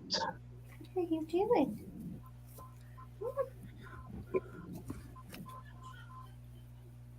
The Hey, Scott. Yes, Dana, it's gonna be fun. Danny D, you're in charge of dropping the lines. Oh, If you're still in the house. do you want down? Resist, Sandra. Ending on day 30. Ending day 38 without smokes. You can do it. Chew bubblegum. Hey, kicking it country. Oh. All right. Somebody put lines in. Hold on. Got it. Nope, no, I don't. I did. Mike's got it. Yeah, Dana, we had a blast time, didn't we? It's going to be fun. All right, here we go. Pulling my handle turns me on. You have to get me off to put me away. Once I'm mounted, I have to get wet to work. And no, this is not where the KY jelly comes into play. Kentucky jelly? Or Vegemite or anything else that you put on toast. Okay, so, YouTube came out years ago, and you could pretty much just put your username as just about anything. And I am fantastic at naming animals, but to name a YouTube channel or something like that, I totally stink at it. And so there was just some things going on at the time. So when I put my YouTube channel on, I named it Kentucky Princess. Only it was so long, I just abbreviated it to KY. That's cute. It took a couple of friends to say, you may want to change that. The KY Princess. That's too cute. That's too cute. Hey, So then Mark. it became Get Smart Now 2011. And then years later, when I decided to change it to homesteading stuff because that's more of what I do, then that's when it became North and South Homestead. But this goat she's trying to jump everywhere.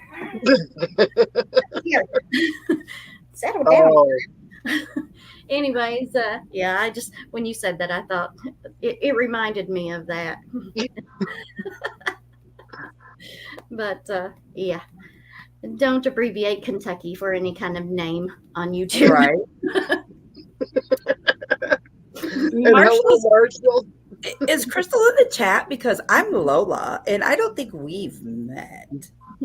And Stick yes, around and you'll find out just how fun I am. let's see. Yes, Marshall, it is a goat. And I don't know. Cat says, I don't know, Kim, you might get a lot of subs with that name. Well, her mommy is Daffodil, and Daffodil has always been a little sweetheart and always taken very good care of her babies. But for some reason this year, she had 2 babies, this little girl and a little boy. And we think that the little boy got stomped on or squished because he was actually under hay. We couldn't find him. We're like, where is he? And he was dead under hay, and they don't bury themselves like that. So I think something happened to him. And she was not feeding her. So we had to bring her in and start bottle feeding her. And she was only just a few days old then. And she's grown a lot, but she is a Nigerian dwarf, so she's not going to get big. She's going to get about the size of maybe a little bit smaller than about the height of a black lab. So not cool. But my son named her. He's the one that's been bottle feeding her. He's 8. And I told him, he said, I want to keep her. I want to keep her. I said, you're going to keep her. You're going to bottle feed her, because I don't want to bottle feed a baby if I don't have to. And so it was time for her to be fed. So I decided to just come in here and feed her. Gotcha. Plus, I needed a more quiet place to be. TV background and all that kind of stuff. Cool. Hey, give me 2 minutes. Lola has to go do a costume change. I promise I'm not going to come back on with too provocative. I promise. Okay. Kat says Mama might have thought there was something wrong with them. She's normally a very good mommy. She's always taken really good care of her babies, but I don't know. Just it was just weird that she was feeding them fine, and then something happened to the little boy, and then that was it. She wouldn't have anything to do with either of with her. So I don't know. Just a freak thing. It happens sometimes. Yeah. And keep this tote here in this shell. Dana, it's okay. We all love you, and you're doing your best. So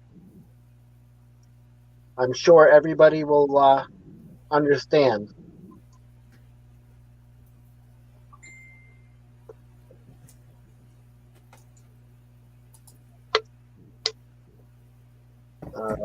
Kat says, have you checked her udder? Yeah, she's fine. We don't know why. She just decided not to take care of her. So just a weird thing. Okay.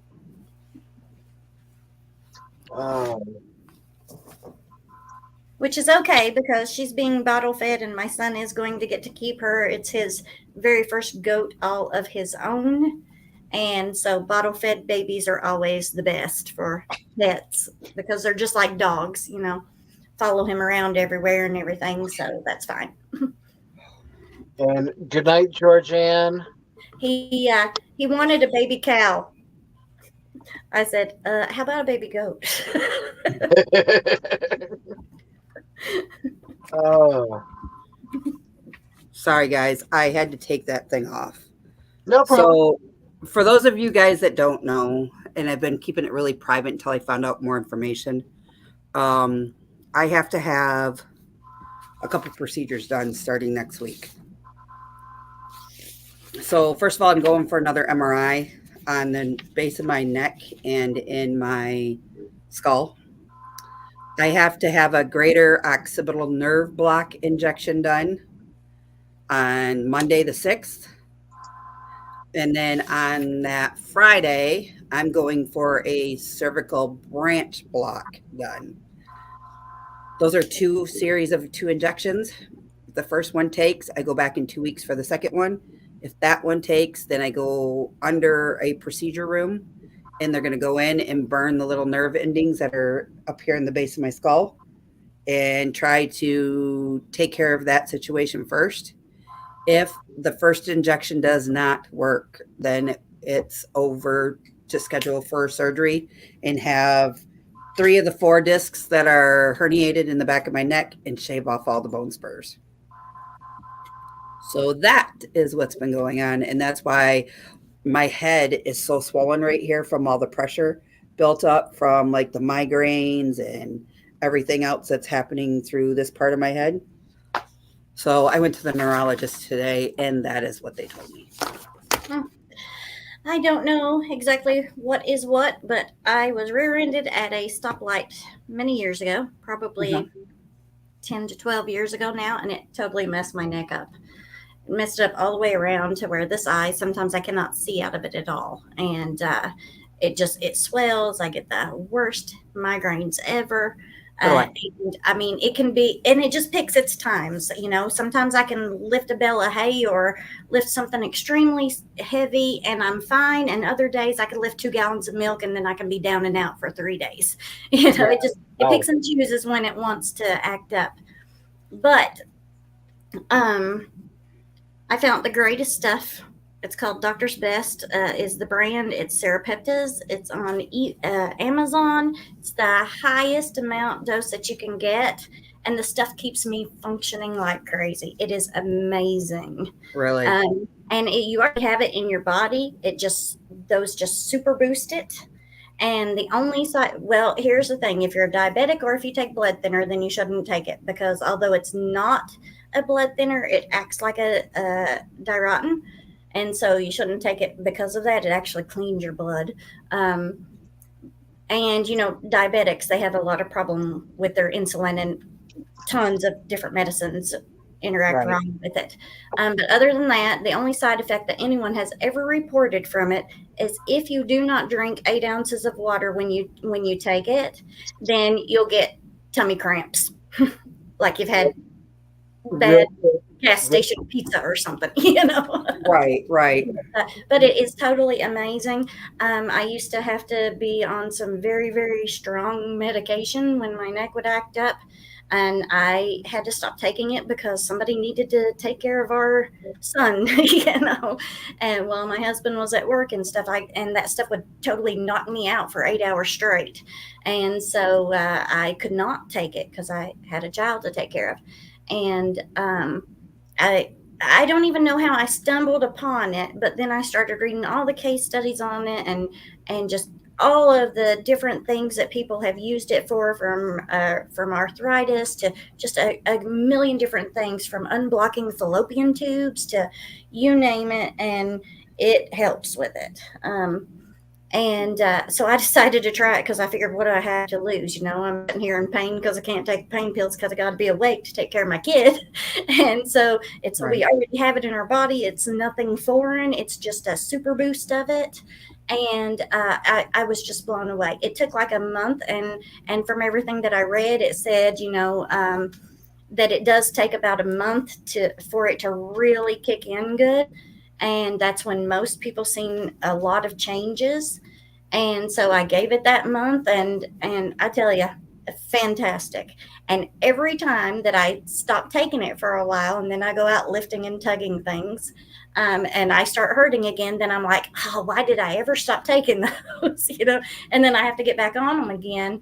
And then it's like it takes all of the swelling and stuff. All of my tendons and nerves and stuff got messed up. So there's a lot of inflammation and stuff that happens. Shoot, this goat, she's something else. But squirrel. But anyhow, anyone who has any issues like that, you may want to look into it. I'm saying doctors can help you and stuff, because they certainly can, and they certainly do have their place in time. But I'm one of those people, I like to explore all the other options before major stuff done. But even after you have whatever that is done, you may want to check into it, for inflammation and stuff to help with it. Kim, people are asking, what is it again? What's it called again? Serapeptas. Okay. It's see if I can spell it right. SERRAPEP something or another.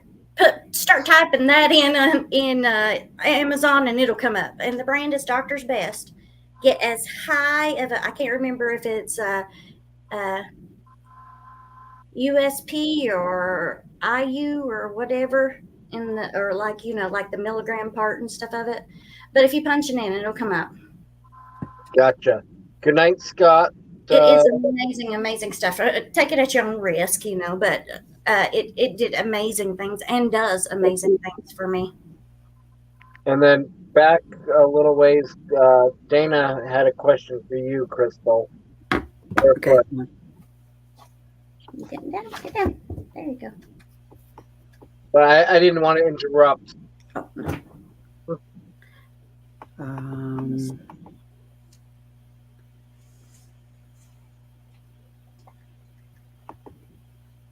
Um, not that this one right here, right? Okay. Yes. No, not that I know of.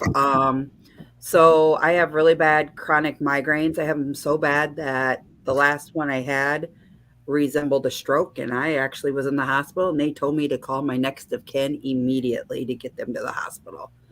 And even the EKG, everything was reading it, and it was just really, they kept me in the hospital for 48 hours and just let me be. And come to find out, they gave me a migraine cocktail, and that's how I found out that it was a really bad migraine. I have hemiplegic migraines. I'm trying to get it straight. I can't. I'm going to make you big for a sec. So, and did Michael Ann have it right here?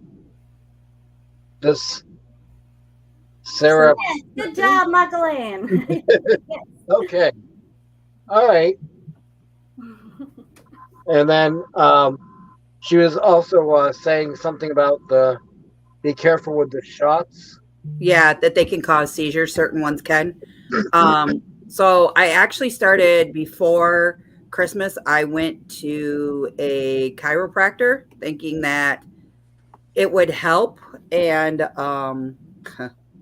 long story short, I was already petrified because I have hardware in my back from having an L345 fusion and a spinal cord stimulator implant. And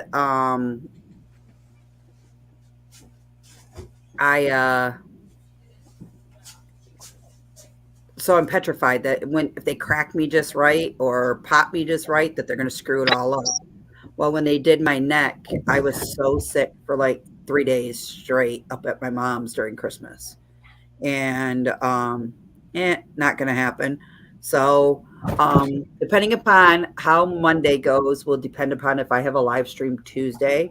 And depending upon how Friday goes will depend upon if I have a live stream that following week. Because literally I have that injection on Friday. Saturday, Sunday, I pick Kenny up at the border and have to drive all the way back up here to Michigan. So, and she says, sounds like the symptoms she's had. Mm-hmm. She has it, and then she says, have them look for it. It's not something that they regularly think of.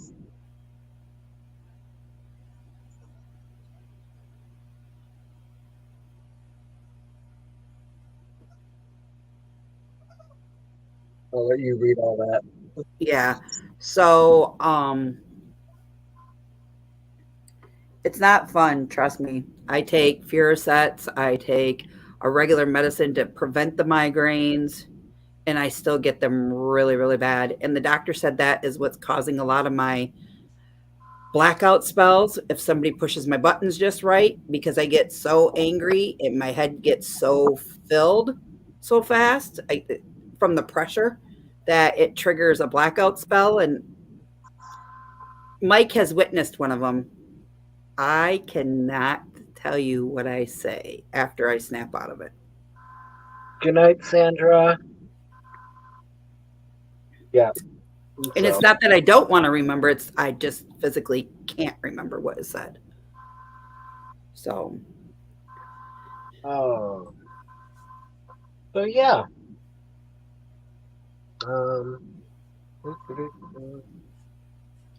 But yeah, Mike, we'll definitely play this game another night when I could actually come on and I'm not so nervous. Like, no offense, I wasn't expecting Van City Adventures to be up there. When I seen him, I was like, cat got my tongue. Yeah, it was a total fluke. I gotta turn my heat on. All right. Yeah, it was a total fluke. Where are you at now, Mike? What's that? Where are you at now? I am in just outside north side of Lake Havasu City, Arizona. Ah, About maybe 10, 12 minutes from I-40. And then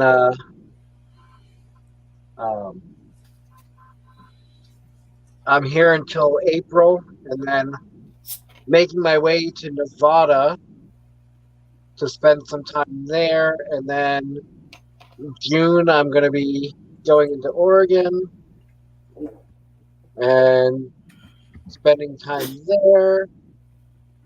And The then mystery July. person in the basement, do they want to come up, or are they Oh. leaving? They want to be down there. I can bring them up.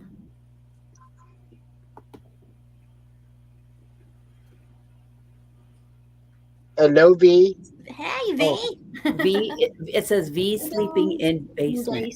Oh, okay. Then put it back down for now. Says that in private chat. I didn't see it. Oh, Sorry. I apologize. Oh, okay. Sorry, V.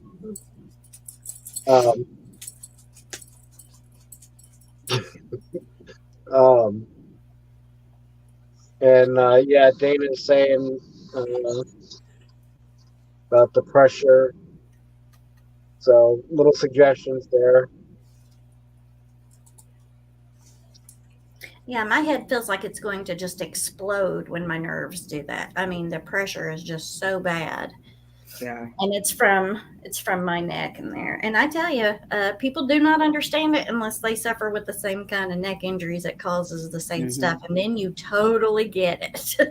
And Well, like I was telling him today, where the base of your skull comes into your spine in your neck, it feels like I don't even have any of that. It feels like all of my stuff sits right here. And I don't feel like if I could like stretch my head, I don't feel any of the pressure. But the minute I like go back to a normal setting position, like it feels like my whole spine goes right on top of each other. And you were talking about going to a chiropractor. I don't ever recommend anyone go to a chiropractor who has a neck injury. Yeah. You want to get flopped off the table like a fish? Let them make that first little move on your neck. It's like, as soon as you said it, I was like, oh, I know that. Yeah. I would never tell anybody if you have neck injury to go to a chiropractor. I'd be like, stay away from them. Yeah. Yep. It's painful and they cause more damage. Well, you hurt for like 2 weeks later, severe pain, more than what you had when you went in there. Something is wrong. You should feel better when you come out of there. Yeah. I will barefoot in Alaska. I will ask the doctor to look for that, because I see him in between the second series of injections. So I'll get the first of all, I have to wait for my stupid insurance. Why? Because Aetna's sucky. And you have to have a request of why you got to go have an MRI done. So between the first injection and then obviously the MRI stuff, I'm going to have it all looked at. And then I requested that second one to be the MRI to be done, because I want to know what's changed, because it's no fun. You know what I mean? Yep.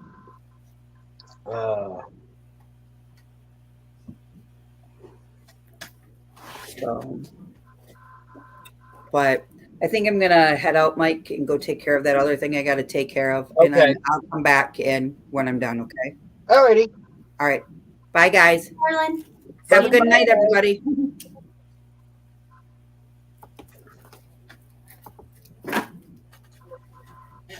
And then there was 3. Well, 2.5.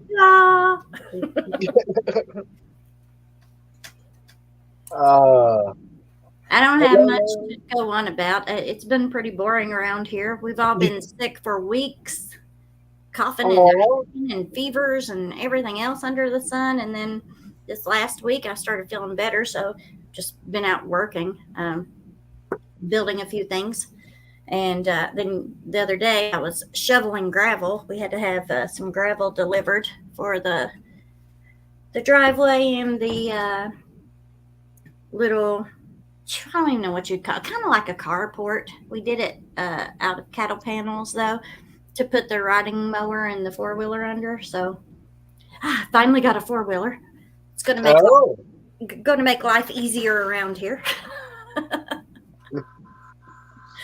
I told Mark, I said, because we have always pushed those big round bales by hand because we don't have a tractor. Our land is not set up for a tractor to begin with, but we didn't have any way to move them where we needed to move them. So we did it by hand. And every time it would kill my neck. I would be down and out for days and everything. And I said, we've got to change this. And so we went and got a four-wheeler and one of those tumble bug things that actually picks the round bells up, and then you can move it with the four-wheeler wherever you need to move it to. Like, this getting hurt stuff it's got to stop. Well, hopefully you guys are over the sickness or soon, and everything will start to go back to normal. I don't know how normal. I don't know how normal anything is around here. Or us. If it can go wrong, it will. If it's never happened before, we'll be the first. We're that kind of people. Yeah, thank you, Brene. And Mike, yeah, thank you, Brene.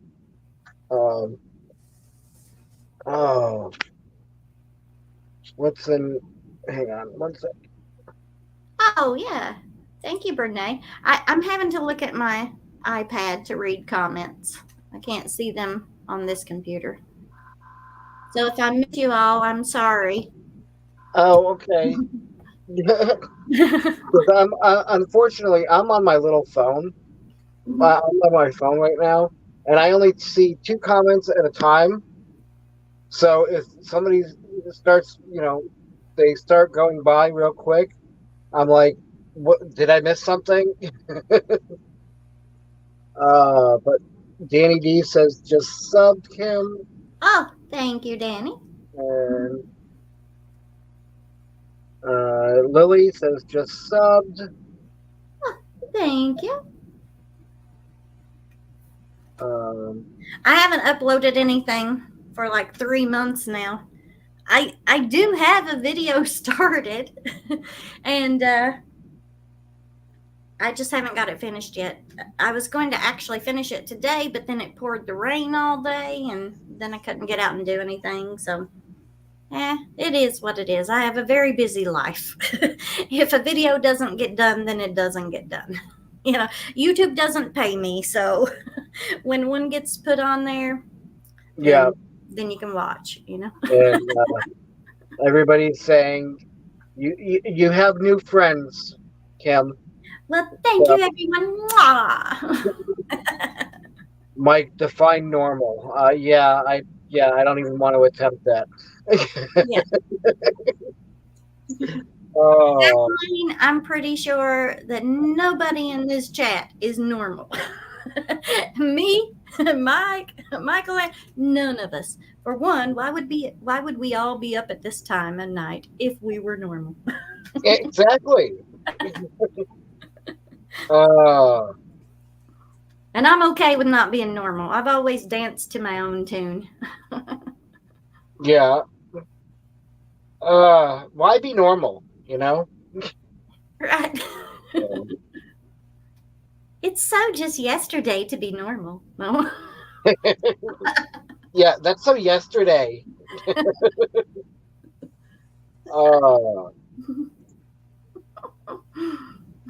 So you're remembering me now, Dana. I love you, dear. I would not forget you, but I am one of those people. I am forgettable, so I won't hold it against you. Unfortunately, I'm horrible at keeping in touch with friends.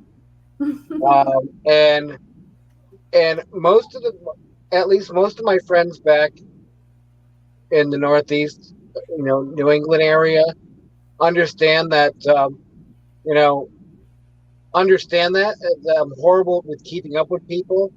Thank God for Facebook on and off, but I can go like 6, 7, 8 months without mentioning anything, seeing anybody or talking to anybody, and then I go back up there, and it's like it was yesterday when I saw it. You know what I mean? Mm-hmm. I need to start writing down more stuff in a notebook or something. Well, I quit doing Facebook because it just got to be too much drama, and I have too much stuff in my life going on to deal with nonsense. Yeah. So I quit that, and so now it's like, okay, I have no idea if something goes on because my family, they post everything on Facebook and totally forget about me. See, I told you I'm forgettable. They totally forget that I'm not on Facebook anymore. And I actually missed one of my aunt's funerals because no one bothered to let me know when the arrangements and stuff were. Yeah, she passed away on January 1st, and I had no idea about any kind of arrangements and everything. So that's what happens when you don't do Facebook anymore. You miss out on important things that you should be there for. But now I'm one of those people that I am what I would consider a true friend. Once I'm your friend, I'm always going to be your friend, and I'm not there just for what I can get from you or what you can do for me. Yeah. And I love to just right out of the blue, I can be out and about somewhere and see a pretty hanging pot of flowers or something and say, oh, I'm going to go get that for this friend, and then just take it and drop it off to them. I don't want anything back from them. I have always been a person, I prefer to give than to receive. And if it brightens somebody's day, then all the better. And I don't really want to take away any written down in the book kind of things, but tonight I had to run to IGA, and I had to pick up just a few little things, mostly junk food. Yeah. But when I got to the register, there was this girl, and she was working and everything, and she did a good job bringing me up. And then when she handed me the receipt, I handed her $100, and she said, "What's this for?" And I said, "Well, it's just a blessing to you." I said, "I hope it helps make your day better." And she just looked at me like no one had ever done anything nice for her ever in her life before. And Wow. it's not like I'm floating around with tons of money in my pocket or anything, but I had a little extra, and just something made me just want to give her a little blessing, And it's just the way that I am. I like to just, do for people and give to people and be nice to people. And the problem that I find with that, though, is that I'm always bending over backwards with my friends and never even meet me halfway. Yeah, I unfortunately I found that with some friends. And real quick, all right, Kat, we'll catch you a little later. But and my father always said this, when he was alive, and I find it very true. You go through life with very few friends, good friends. They're more, they're more acquaintances than friends that you normally deal with on a daily basis. And I'm finding that true. Right. Yeah, if you have one true friend, you should consider yourself blessed. So, but like, we used to be very active people. We would go play tennis, and we would go for walks, and we would just do all kinds of stuff. And we had a set of friends that always wanted to do something on the weekend, and they lived out a lot further than all the stuff that we would go do was located. And they would always want us to come all the way to their house first. And it was like, why do we always have to come to your house when then we're just going to backtrack and come back this way? And they never would just meet us where we were going or anything. And it was so weird. And I just find that with, I don't know, maybe I just totally picked the wrong friends. I don't know. But, it's always like we're always having to go the extra mile for somebody else, and they never even attempt to come our way. Yep. Yep. And so Facebook has made it to where, a lot of people can stay in contact and everything. So that's a good thing. But then you end up with all the drama and stuff along with it and all that kind of stuff. So, I mean, it was a good thing. It just got to where, everybody was getting canceled for this and that and put in Facebook jail for this and that. And I'm like, done with it. Yeah, that's the problem. And, I use it basically because I have between my personal page and my photography page, I use that to get business and whatnot. And so I just keep that up. But basically, I use it to either post funny stuff or chat with friends. That's it. Mm-hmm. And then I'll post photos up on and off. And that the thing, and I really need to get started on this, is finding an outlet to sell my work. And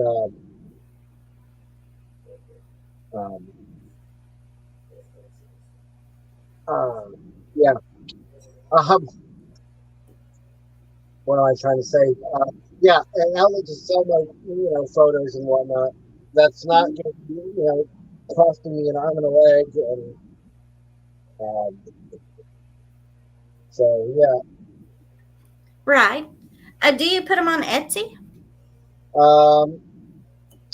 That's one place I have not checked into yet. I'll have to check that. Well, I would suggest getting an Etsy account and putting them on there, and then you got a bunch of YouTube friends here, and just do like little interviews with them and like show some of your pictures and stuff, and have them linked to the Etsy. Do just like a little interview and stuff of it, and yeah, Shopify. V just said Shopify. Shopify is another one there. Okay. You and draw traffic there. Okay, yeah. I saw something back here that Dana said. It's on Angie's stream.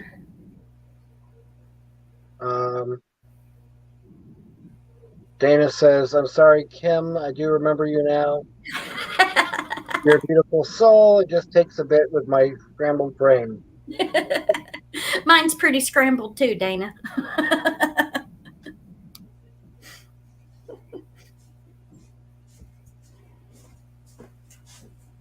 So yeah.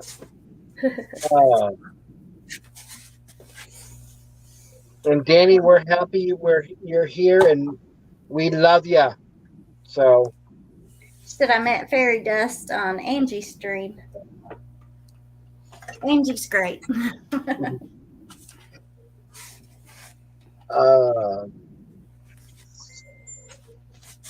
Yeah, that's what I do. I just do some interviews on YouTube on like a live stream or something like that, and show some of your photos and stuff, and then just have the link to where people can go buy it for sure. And that way it's always there too, for years to come. People will watch it and click over and get traffic from it. I would definitely have to get on that. And that's right, Danny D. We met through Helping Hands for Cruising. Dana says strawberry fluff. What the? Strawberry fluff for dessert. Ooh. I didn't know that strawberry fluff. I love strawberry mousse. It's one of my favorite desserts. But I never make it at home. Never. Not once. I just get it when I go out to restaurants. Okay. Strawberry fluff. I on and off. I get the tubs of the Philadelphia cheesecake filling, and I just don't even bother buying a pie crust or anything. I just spoon it out of the tub in a little bowl, eat it from the bowl. Yeah, I know that's not real cheesecake, but it is to me. Larry says, I'm all about the strawberry.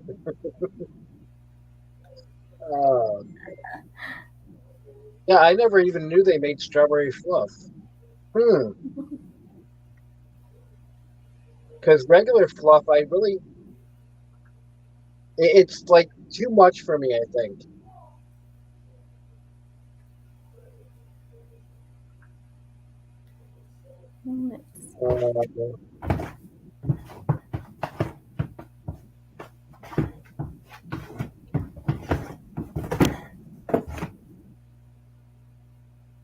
Oh, Dana says you should also drop a link and review on that supplement, Kim. They might actually do a discount on yours or a portion of each sale coming from your channel. Let's see. Something to look into. Let me see if I can do it. I don't know if I can do that. You never know. Well, I mean, I don't have an affiliate account, so oh no, the link is too long. It's 515. Hold on. Excuse me.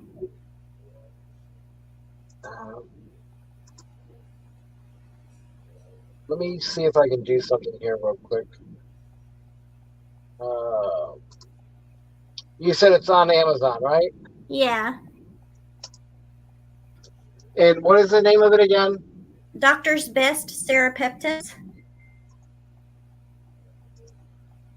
Listen, y'all, I ain't no doctor, so do your own research on it and stuff. There's plenty of stuff on it, of things that it has helped and cured people of. Now, I would not call it a cure for my neck at all because, that's got to do with discs and nerves and tendons and all that fun stuff. But I function 100% better when I use it. But I ain't no doctor. I'm just me. Telling you what works for me. And, I live on a homestead, so I'm constantly lifting and tugging things. The other day, like I say, I was shoveling gravel. And if you've ever shoveled gravel before, you know that is a lot of work. And look, I'm functioning today. I wouldn't be doing that without the Serapeptus. So it does amazing things. Okay, so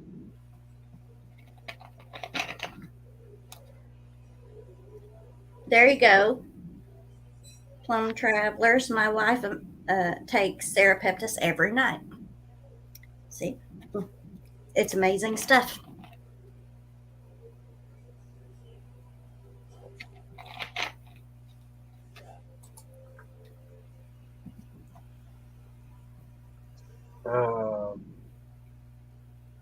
So what is the Yes, Busby.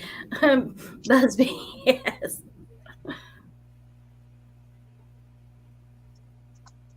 What's worse than that is cow poop.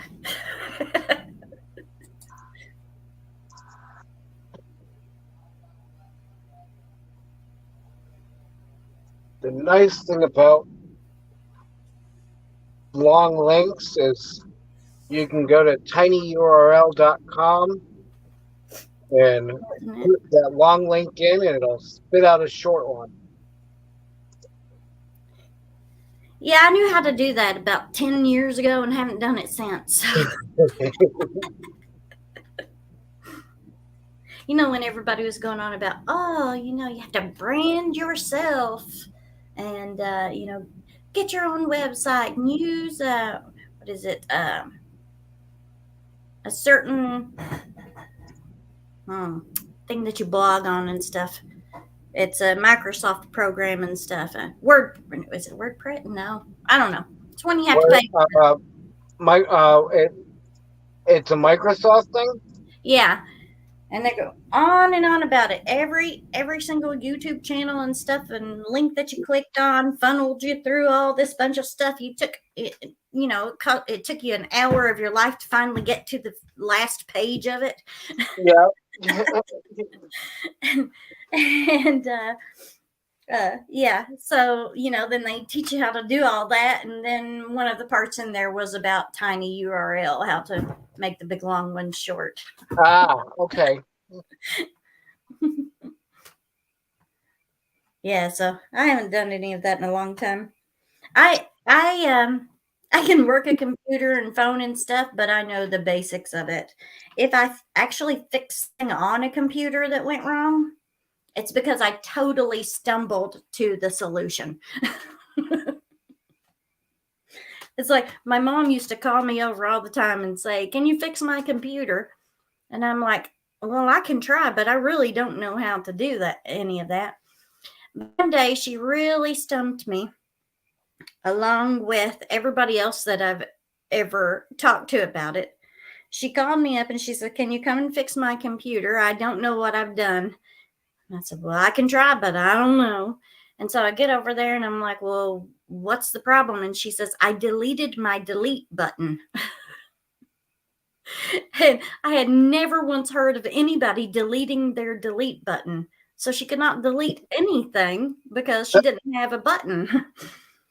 And her computer stayed like that for over a year before finally she had to have something done to it, and a computer guy fixed it. But it's like, how in the world do you delete your delete button? Right? So there's a link in chat. I didn't type the whole name out. I just put Doctor's Best. There you go. But yeah, I usually just stumble through stuff like that. Now, I used to be able to build pretty decent websites and stuff, but when they started the new stuff, like I was talking to you, it was some kind of Microsoft program. I can't even think of the name right now. My brain is mush.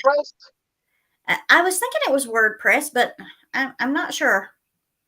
It's not a free thing.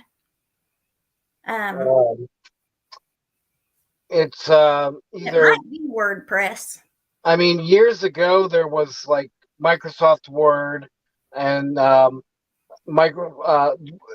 Word Perfect, but I think it is WordPress. It sounds very familiar. And you were saying the highest dose you can get. Mm-hmm. So, and that link puts it at 120,000 SPU. Yep. Okay. Yeah. So I saw another one for 40,000, and I'm like, yeah, we'll try this one. Well, now, anybody who wants to order it and try it, you should definitely look it up and read all the things about it and see, you know, what it can do for you and what it can help with or what it can't. But from all the research that I did on it, which I have to know it kind of person. When something gets in my mind, I dive right into it and find out everything that I can about it. And what I learned was, if you're a diabetic, don't take it. And if you are on blood thinners, then you should not take it, because although it's not a blood thinner, it acts like one. It cleans your blood. So if you're on a blood thinner and you take that, then your blood may get too thin. And so other than that, you take one in the morning before this is the directions that I learned from all the research. Is in the morning time before you eat anything, you take one with 8 ounces of water. Drink, guzzle, chug the 8 ounces of water with it right then. If you don't, then it's going to give you stomach cramps. That's the side effect. That's as bad as it gets. Okay. But then you wait at least 2 hours before you eat anything. You can drink your coffee or whatever, but don't eat anything for 2 hours, because if you do, all that serapeptase is going to do then is it's just going to digest your food better and quicker. Oh, okay. And so you don't want it to do that. You want it to actually work on whatever pain or issue that you have, So, so you wait 2 hours, and then at nighttime, before you go to bed, make sure that you haven't ate within 45 minutes before you go to bed. Then you just take another one with another 8-ounce glasses of water and let it work while you're sleeping. And now what they say is you up the doses as you go. So like the first week, you're only taking one in the morning and then one at bedtime. And then after the first week is over, then you up it to 2 in the morning and 2 at bedtime. But if at any time your stomach starts cramping when you've upped it some, then just back down one, just go back to, just drop one off and go from there until your body is adjusted to it. And then you can add in another one again, and you just keep doing that every week. And now I've never taken any more than 2 in the morning and 2 at night. I never had to do any more than that. But people have taken up to 1 million PSU of it a day with no side effects whatsoever. So Good to know. That's what I know about it. And there's tons and tons of research on it, and people who have tried it and what it's healed, what scar tissue. There's a lot of women with fallopian tubes. There's a lot of women with what's the one where they get all the webbing and stuff inside for like when you endometriosis. Endometriosis, if you've had surgery on something, you get scar tissue from that surgery. I got my biggest one that you can tell and notice on is it actually takes scars too on the outside. So I think our son was, he wasn't walking yet. So he was under a year old, and we went to Myrtle Beach, and Mark and I were out in the water, just goofing around and stuff. And this big, huge jellyfish wrapped around my thigh, and I could not get it off of there. And I was yelling, get it off. And he grabbed a hold of me, and he's like, get what off? And I finally got the waves were hitting pretty hard. So I finally got my leg up enough, holding on around his neck to where he barely seen the jellyfish. So he grabbed it and he threw it off of me. But that thing had stung me, and I had a huge scar it wasn't a scar, it was a burn and stuff at the time that wrapped all the way around my thigh, and it had a couple of tentacles doing that, and then it even come one underneath my knee. And the lifeguard said that was the worst jellyfish sting he had ever seen, and it scarred my leg deep, and it was a mess. And I actually, when it happened on the way home from the beach, I'd actually taken a picture in the car and posted it on Facebook, and everybody was like, oh my goodness. Well, when I got home, it had gotten infected. So when I got home, I had to go to the doctor, and everybody kept coming in. Everybody wanted to see this horrible jellyfish thing. And so anyways, it left a big, huge scar, several of them from the tentacles coming down. Wrapping around, and the serapeptase almost took it away. The one on my knee, you cannot see it at all anymore. there was like 4 of them going across my thigh here, and you can barely see one. And then there was a really, really deep one, and it's almost totally smoothed out now. And it's all, the Serapeptus takes away scar tissue. It also takes away the scars. So that's another great thing that it does. Okay. But it is amazing stuff, though. It helps with inflammation. People have had fallopian tubes cleared up by taking it, endometriosis gone from taking it, and arthritis going away because of the inflammation going away and stuff. Just all kinds of fabulous things. But again, look it up yourself and you can read all about it, all the different things that it's done. Real quick, Busby is asking, do you have any fainting goats? No, I have Nigerian dwarfs registered. Okay. The registered Nigerian dwarfs. And then Troy, Rat Pack, I have his comment highlighted, so because it scrolled by for you. Yes. Troy is how I found Mike. Yes. And welcome back, by the way, Kat. I know there's a couple other things back here. Let's see.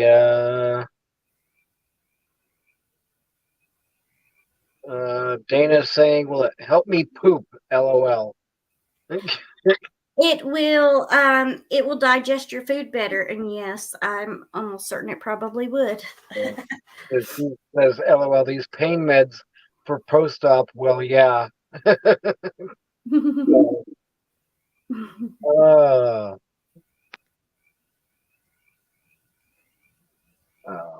I've been trying to get my sister-in-law to take them for years, and she won't do it.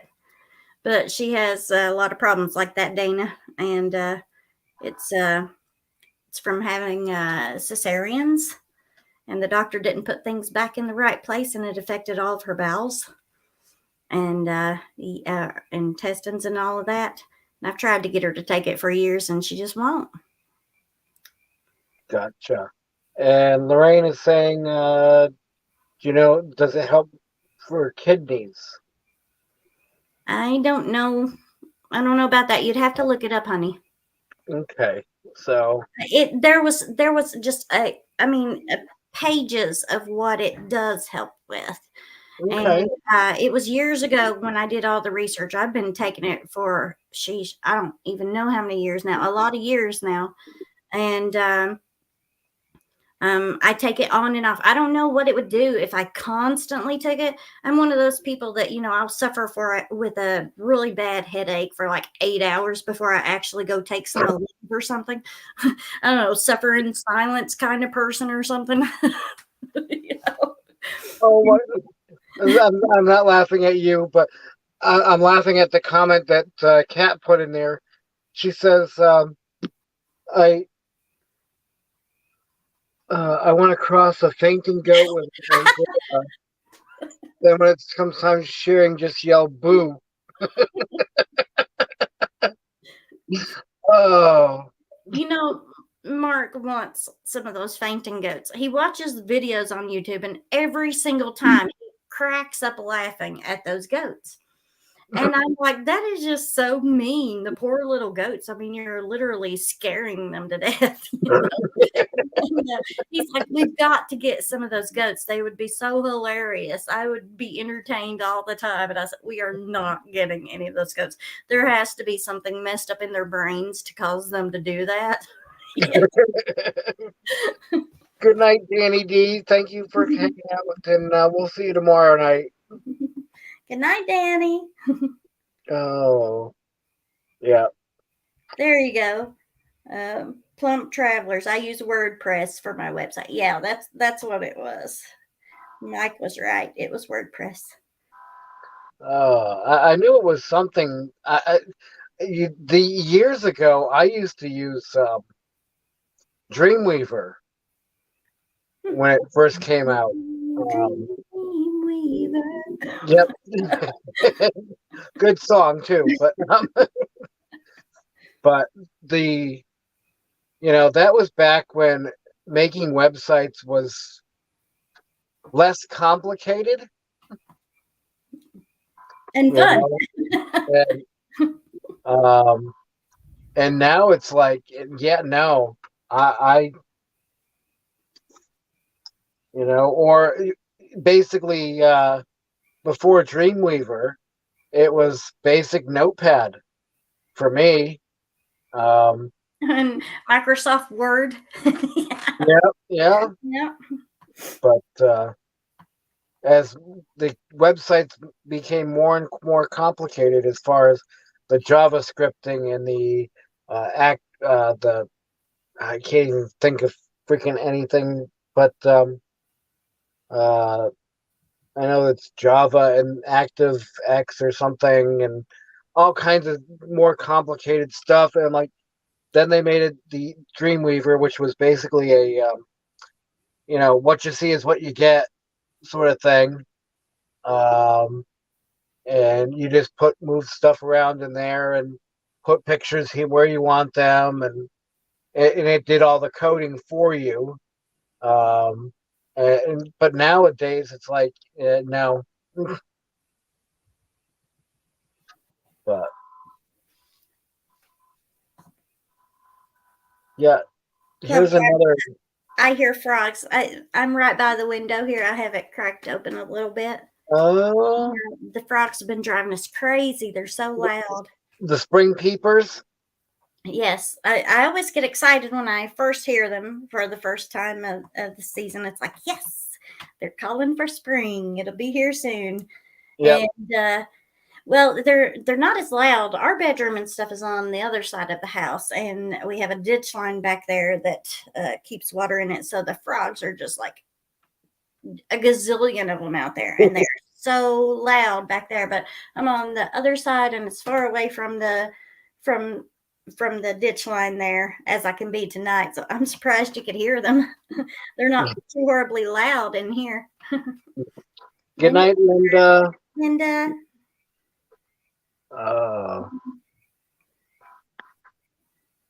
So yeah, when where we moved to in New Hampshire, it was an old the house was built in 1886, and it was added on to over the years. But in the garage, above the garage door, there was all kinds of writing all across the wall, and it was every year that somebody would hear the first spring peepers. So you have like 1906 April 20th spring peepers. And over the years, I wanted to get a picture of it when I cleaned out my parents' place and whatnot, but I never did, and I'm wondering if it's still there. Because they redid the house and whatnot. The people that owned it, because my parents were renting. But I wonder if they left that. That would be awesome. That is pretty neat. Recording it on the wall. Well, you can't lose it that way. Hello, Raymond. Oh. Spring coming on. Y'all have spring coming on? Yes. It was 74 degrees here like 2 days ago. The frogs are going like crazy. But hey, Dana up there in Alaska. When does spring? When does spring start? Because spring officially starts in March everywhere, but I mean in the United States, anyways. But when does it start getting really nice there, Dana?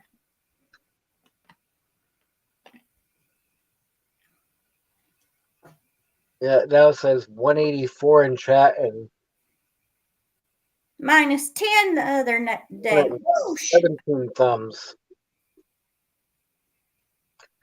Wow. mine No, says thank you. 219 thumbs up. Okay, so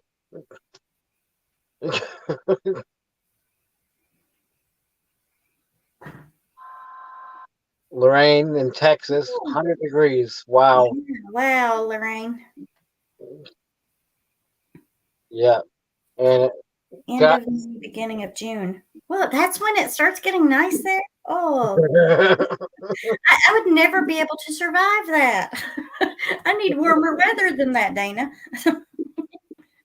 Quicker.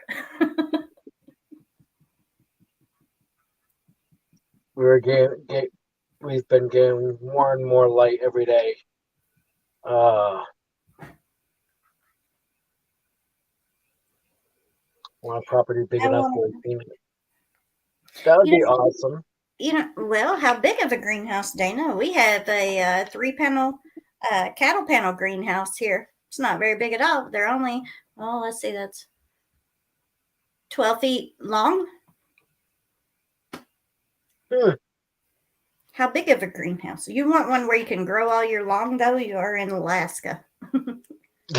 we basically just use ours to start seeds in. Excuse me.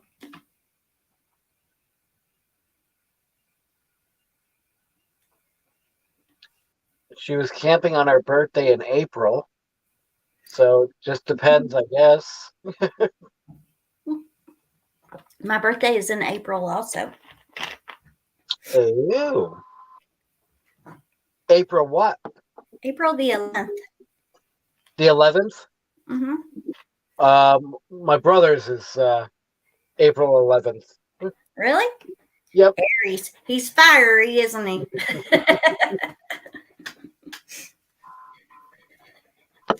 Yep. Dana says April 19th. Yeah, I got double whammied. I'm not a big believer in the signs and, all that kind of stuff, horoscopes and everything like that. As a matter of fact, I used to read the newspapers all the time just to see how wrong they would be that day on my horoscope because it was never right. But so I just got a kick out of it, just something stupid to get a little kick out of every day. But now Aries, if you look up, what it says about Aries, it is totally me. And then if you look up about names, my name is Kimberly, and if you look that up, then you can see why I can be very passionate and fiery about stuff. It's like I can be the nicest person in the world, and I would literally talk to a tree if it would talk back to me. I don't like it when people talk bad about other people or anything like that. It irritates me very much so, and all that. But people who know me do not make me mad because there's like a whole nother side of me, and that line should not be crossed. And I say I'm an Aries and my name is Kimberly. I got double whammied there. And good night. Michael Ann dropped out. She's listening, but she's got to get up early. So I'm going to say good night to her because she may fall asleep. Good night, Michael Ann. And let's see, Lily, have a good night. She's got to get off here. Good night, Lily. Brene says today's high was 65. Bright sunny day with gorgeous views of the mountains with snow. Where are you at, Brene? Just the state. You don't have to tell me any kind of California. And Kathleen, you're just having Mother Nature's bipolar for you right there because she says we're supposed to hit 60 on Sunday, then it's back to the freezer. Well, we are supposed to drop down into the mid 50s this week, but then it's supposed to jump right back up again. Larry is 424 miles south of the Alaskan border on the coast of Canadian. Mm. Uh, Dana is Aries and Taurus. Ah, little mix. I'm in Southern California, Kim. Well, you're in Southern California, and Busby's view of the snow on the mountains. Huh. And then Busby's asking if it's easy to raise a goat. Well,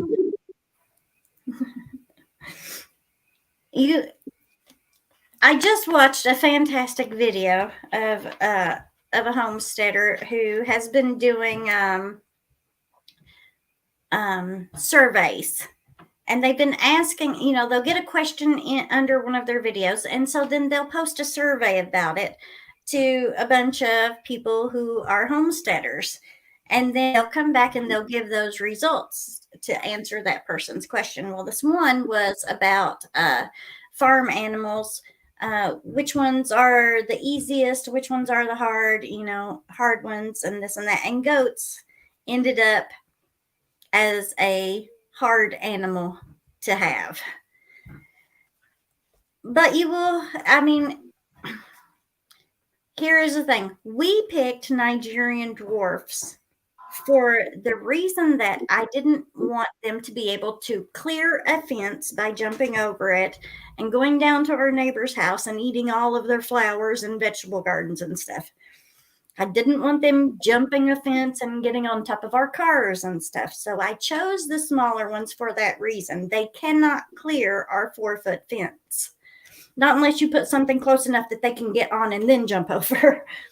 So in that part, they're easy because they're not getting out of fences all the time, where normal size goat, good luck keeping it in, And so if you keep up with the fence, you walk it every now and then, make sure that there's nothing wrong with it. And if there is a weak spot or something wrong with it, fix that right away. Then goats are not really hard to take care of. We have goats without horns. We actually will either buy them where they've already had their horns off, or they're polled. That means naturally don't have horns. Or like if it's one of our babies, then we actually take the horns off when they're babies so that they can't grow horns. Because a goat and horns, you can get injured with. We have an 8-year-old son who likes to be out with the animals, and we did not want to risk him getting harmed with horns. Makes sense then. And good night, Lorraine. Good night, Lorraine.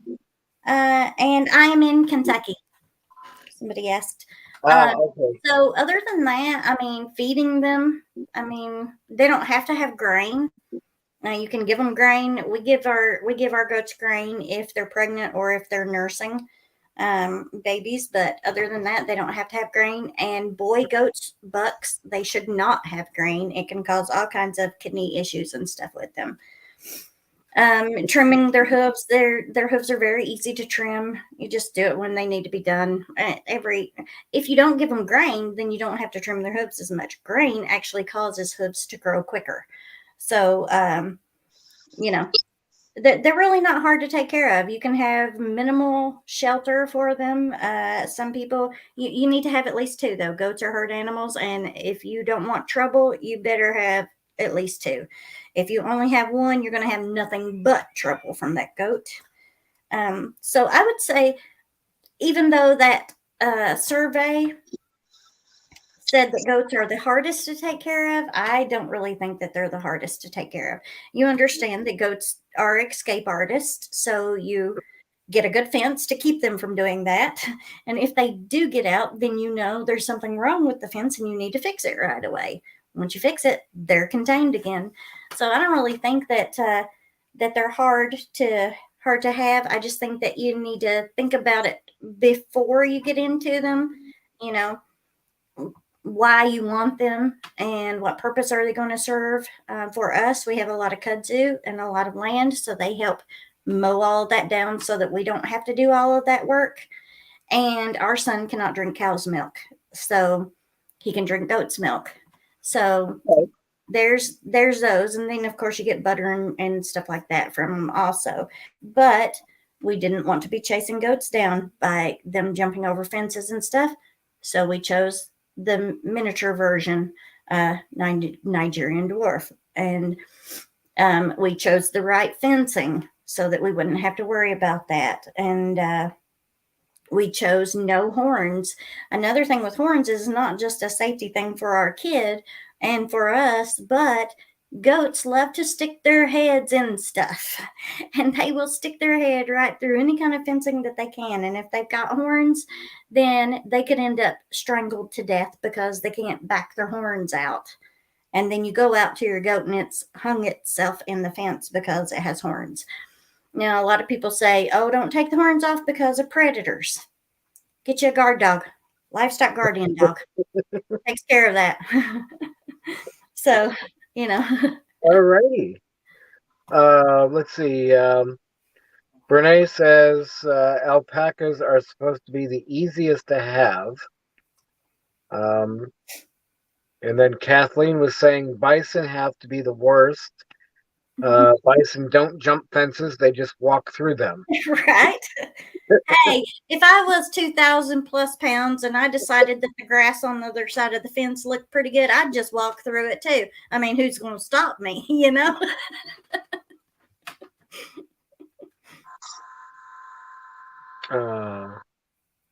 So, and welcome back, Raymond.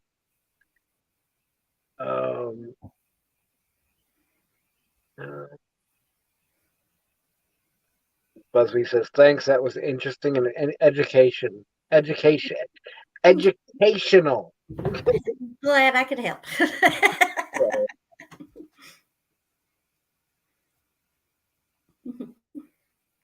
Larry says, with my chronic pain, it sounds like an overwhelming amount of work. Props to you, Kim. Hey, we're trying to make it easier. You know, my dad's side of the family, you know, they all grew up on a farm and everything like that. My papa was really tightwad. You know, he worked for Ford and retired from Ford, but he gave my grandmother $20 a month to feed 13 people. And so she had to grow a lot of stuff and raise a lot of meat and stuff to make ends meet there. Wow. And so I didn't know how to do it. I mean, I seen her do it, but I was just a kid, so I didn't know how to do any of that stuff. But of course, my aunts and uncles grew up like that. So they see me now. They'll watch like my YouTube channel and stuff. And one of my aunts still says, you still just impress me every day. And I'm like, what? You know, you grew up on a farm. You know? And she says, well, for one, you know, she never seen me as a farmer. She seen me more as, you know, the prissy little dainty thing. Don't get me wrong. I love a good pair of stilettos and a nice Louis Vuitton, but I would rather feed my kid good food that I know where it came from and what's in it now. You know, times change and people change. But she always says, wow, I can't believe you did this or you did that. That was so smart of you. I wish we would have thought of that when we were young having to do it. And so I just tell her, well, I tried to farm smarter and not harder. You know? But some things it just ends up costing a lot of money where you don't have a lot of money. So you have to do it the hard way, like rolling the round bales of hay, you know?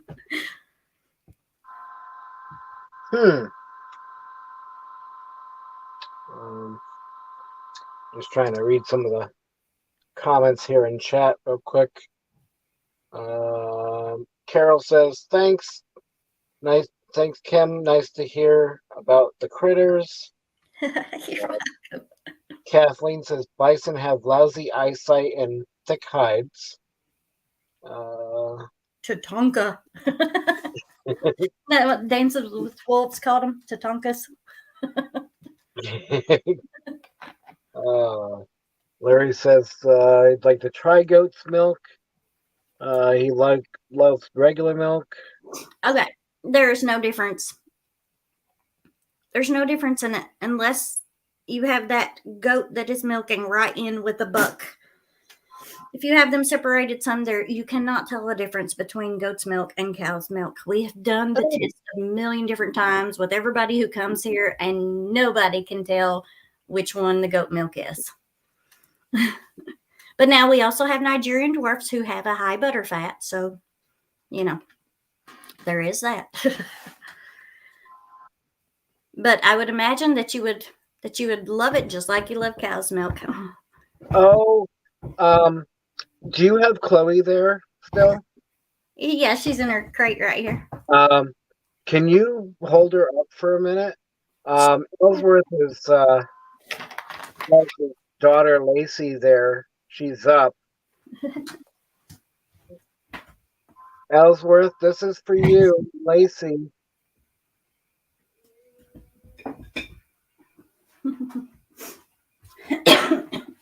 Excuse me. This is Chloe. I hope Lacey's seeing that. See if I can trick her, make her think there's something in her bottle. Oh, looky here. Oh. Whoops. Yep, I just spilt milk everywhere. But yeah, her little belly's still full. Okay. Thank you for that. You're welcome.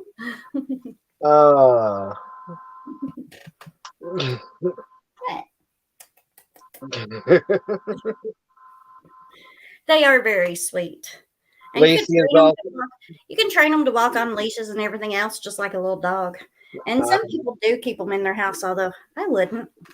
I mean, the only reason she's in here is because her mommy abandoned her and she has to be bottle fed. And I don't feel like going out bottle feeding her in the middle of the night and stuff. And I told Little he wanted her, and I said, okay, you can have her. You have to bottle feed her, though. Carol says, Lacey is all smiles. Thank you. So, you're welcome. We've got a bunch more babies still to be born. We have one doe that should be having babies any time now. And then we've got a lot of first-time mommies going to have babies this year. Yeah, Larry, I'm sorry I didn't see this earlier. But if you still want to come up,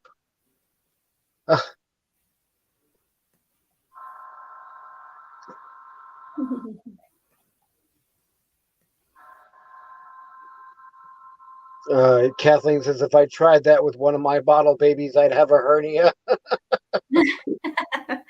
Yeah, we raised 4 bottle baby calves at a time. So I know what you mean. We just got one of them back from the butcher. We took Texas in and had him butchered. It was short for Texas Roadhouse. Okay. See, I would be naming things like T-bone or ribeye, or Well, the girl cow, we knew that she was going to stay and be a milk cow, and so my mom named her Dazzle. And so the boys, we had Outback for Outback Steakhouse, and then Texas for Texas Roadhouse. Outback was the first one that got butchered, and he got butchered a little early. He was right at the borderline of full grown and still more like veal with not as much fat. But he was being mean, so he had to go. He was trying to pin me up against the stall walls and everything when I would go in the barn. So he got butchered a little bit earlier than what we wanted to. And then Texas, he, within the last couple of months, just started trying to come after me out in the field and stuff. And I said, nope, you just sealed your doom, boy. So he just got back and he's stuffed in the freezers now. But Dazzle had a baby, and it was a little bull calf. And so we named him Sirloin Tips, and we call him Tips for short. Oh, real quick, Carl says Lacey would want her in the house. She gave our dog fresh water every day for 2 years after hers passed away. Oh, Larry says, cute. Oh my God, cuteness overload. He says, or name it delicious. Darcy's saying ribeye. For names, ribeye, steak, rump roast, spare rib. hamburger. Hey, you could even name one Sloppy Joe. Michael Ann, one channel she's followed, has cows that went for processing named Whopper and Big Mac. So, Yeah, I know that channel. I seen them. Yeah. and then Kat says Bree named Sirloin. Sirloin.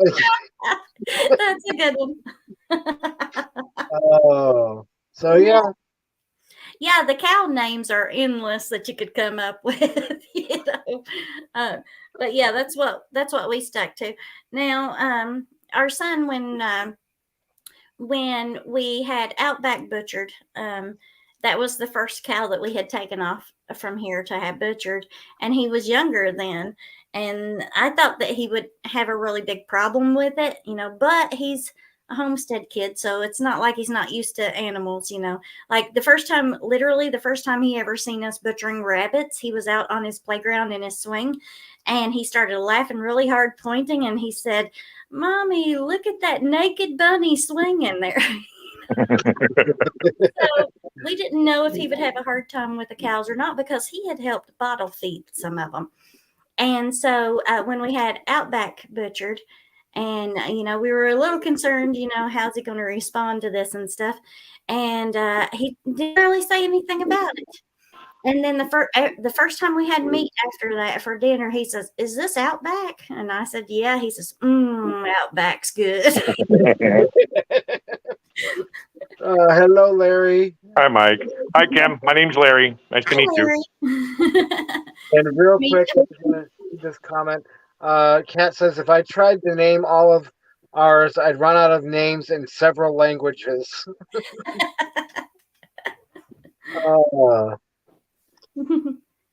So, Kim, did you say you deal with chronic pain as well, or was it some pain?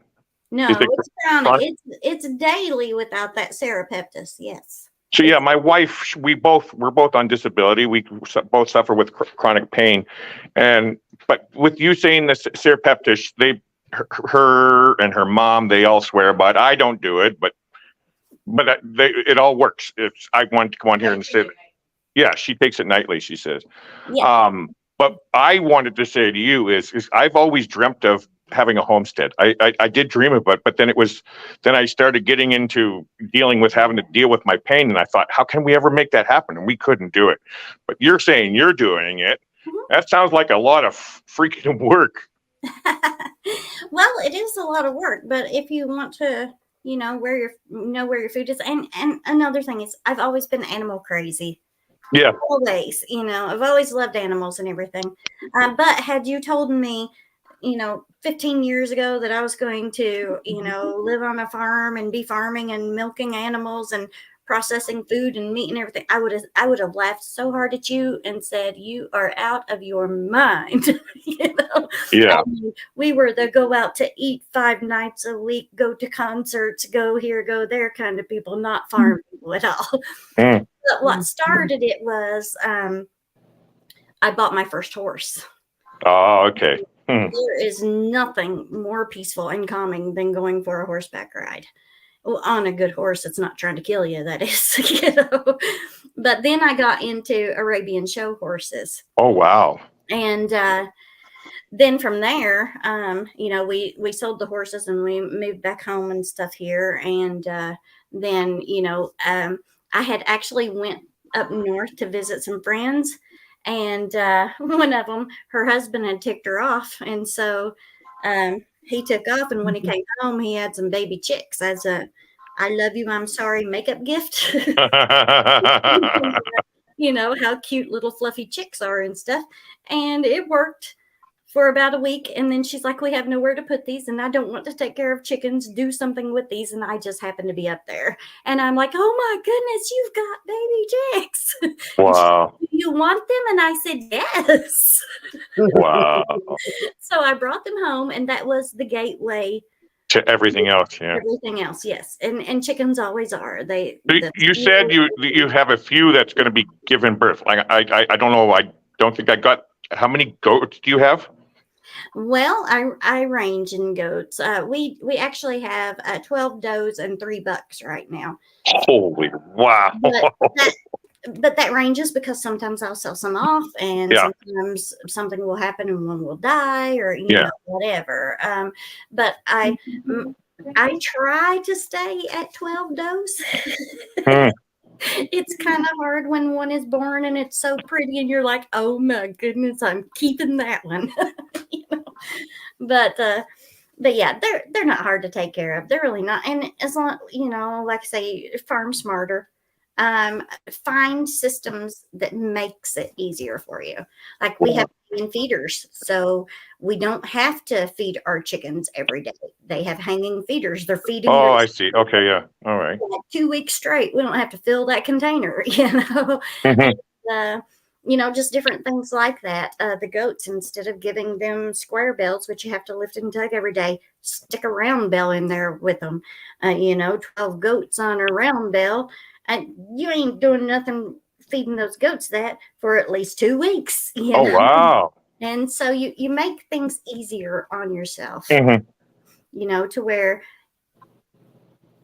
you've got systems set up to where it's not hard, you know. Hmm. Yeah. I follow a channel down. They're from, where are they from? I think they're from Virginia, but they're living in Panama. Nomadic Movement, I think they're called. And they bought a piece of land down in Panama, and that's what they're starting up. They're in a smaller thing. Like, I think they got 3 or 4 goats. They just bought a baby cow, and they get some chickens. But yeah, they're doing what you're saying, but on a smaller scale, and it's amazing, and a lot of work. It's a lot of work. It's a lot of work setting everything up. But once it's already set up, I mean, we literally take care of every one of our animals in 45 minutes a day. Yeah, but like what I'm talking about, like the maintenance, like if a fence, like you were saying earlier, the fence, and you gotta. I can't do physical work. I can't. I have a hard time mowing my lawn, and I live in a mobile park. Larry. Yeah. Real quick, I just want to read a couple comments. Stacy from Carl. Stacy said our Christmas ham was Peppa Pig. Peppa Pig. I love it. And then Kat says that's why and that's what I was gonna get to here in a minute. Is Kat says that's why we have ranch hands, but she's on a large scale for that. Right. But Larry, at the same time, though, you could actually, you could maybe see if some local teenagers want to make a few bucks. Totally, yeah. Would mend your fence or something. So there's always a way to work around it if need be. What kind of? It's not quite the homesteading thing that you do, Kim, but it was I can't remember his name. He did the old guy Henkeny or old guy. He built a cabin in the middle of the Alaskan wilderness and lived there for 20, 30, 40 years or something. And I thought, okay, yeah, I would love to do that. But then I realized, well, when I get older, and now I have a really bad back and stuff. And so when I thought of that, it's like I gave up on that dream. I really did. But like you're saying, if you had some locals and you can hire a kid or something, yeah. It also depends on how much land you have, too. If True, you have quite a bit of land, there are so many younger people who would love to get into farming, but they can't. They're priced out of it. Yeah. The land prices are so high that they just cannot afford to get into it. So a lot of them are more than willing to come and either lease so much of your land or help with your part to be able to grow a garden for themselves.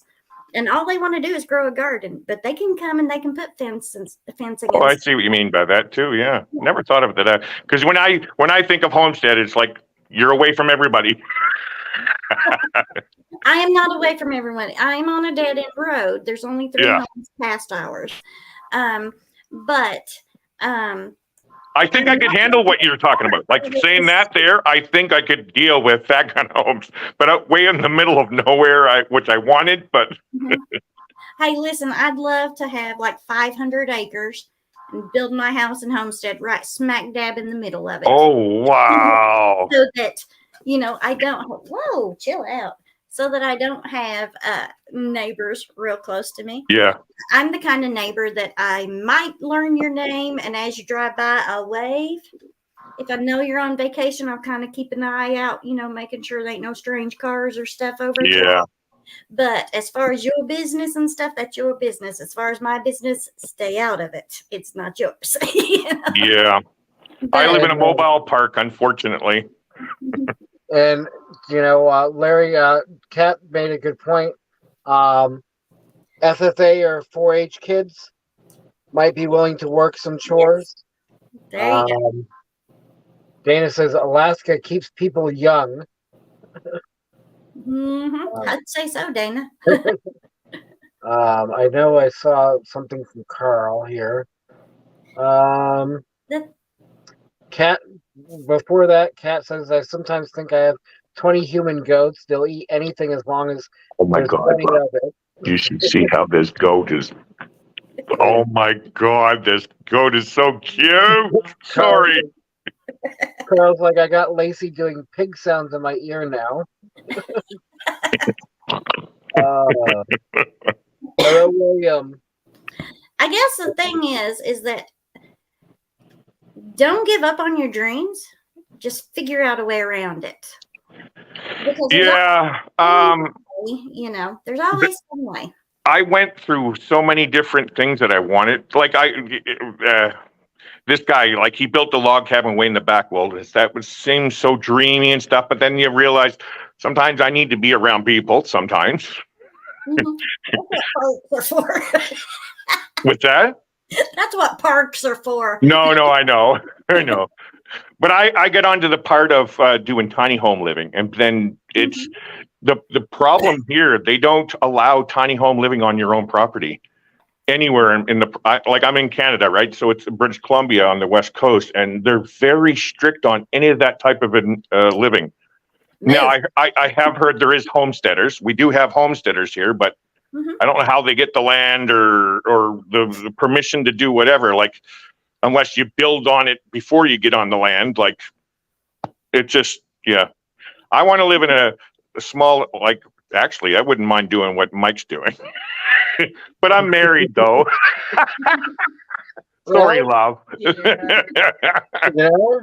There's a lot of married couples that travel around. No, I totally. But I'm talking in a small. Traveling cat now. Yeah, traveling cat now. I don't think my wife and I could really get along in Mike's little trailer. No, you'd probably need something a little bit bigger. Yeah. Real quick, and then Kat says, "Can we live in the back of Beyond? But everyone in the county knows us, and we know them." I wonder if we have 4-H here. Or is 4-H only America? Or do we have 4-H here in Canada? If you don't, then it'll be just called something different. Yeah, it might be. Now, like where I live on basically, Budsby's going to give me a hard time with this. I know he is. I live on the Sunshine Coast of British Columbia, Canada. Canada, not Canadian, Budsby.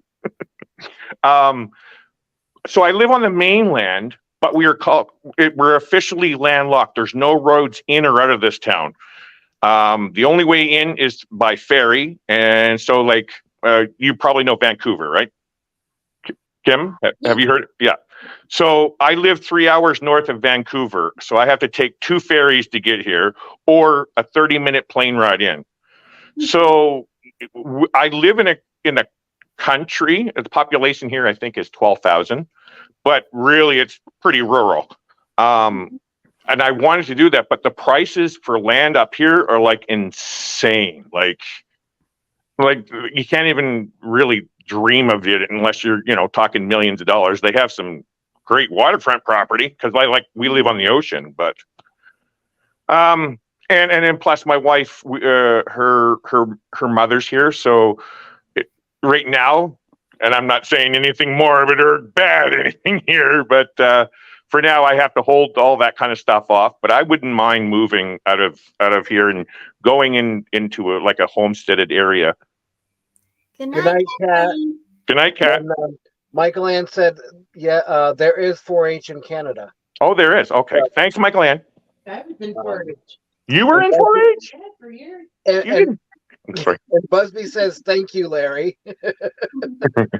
Oh, yeah. Yeah. Actually, truthfully, Mike, that's one of the things I wanted to come on here and clarify with Busby. It's Canada, the Canadian coast. Yes. Not the coast of Canada. No. It's on the coast of Canada. It all depends on how you say it. Well, I think you can figure out ways. I am not opposed to move to a different area. If they started, I used to live up north, and you could pretty much do anything. It was like 4-H area, really heavy. Everybody had animals, and their kids were in 4-H and everything like that. Yeah. And then the county did this stupid thing where they just wanted to start controlling people and said that you had to have a half an acre per chicken. Yeah, all that kind of crap. Yeah, or you were going to get fined like $50 a day until you got rid of all the chickens and stuff. And, I love this place. I grew up in this place. But if they were to try that crap, I'd so move. When you were saying up north, I know America somewhat. I actually have Canadian kids that live in America. So when you say up north, what do you mean by up north? Like Indiana and up. Okay. All right. Yeah. All right. Okay. Cool. Yeah, and so I'm not tied to a place like that. If they piss me off, I'm just fine. Have your little state, have your little rules. I'll go somewhere that's friendly towards people.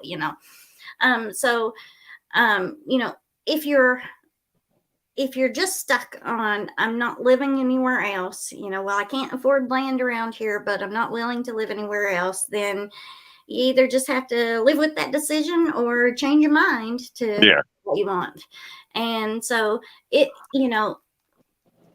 you can make anything happen if you want it to. You just have to work around things. Maybe it's not the picture perfect homestead land that you thought you were wanting or wanted to get, but maybe it will work. This place here, it's 36 acres, but it's mostly mountain. Yeah. You don't have goats. What are you going to do with that? My mother-in-law just bought. She just bought a property which is the interior British Columbia. She was looking at one, and it's like, oh, great, because I think it was 50 acres, but it had mountain. It was on the side of a mountain. It had a lot of trees and stuff that she could have sold, but most of it was on the side of a mountain.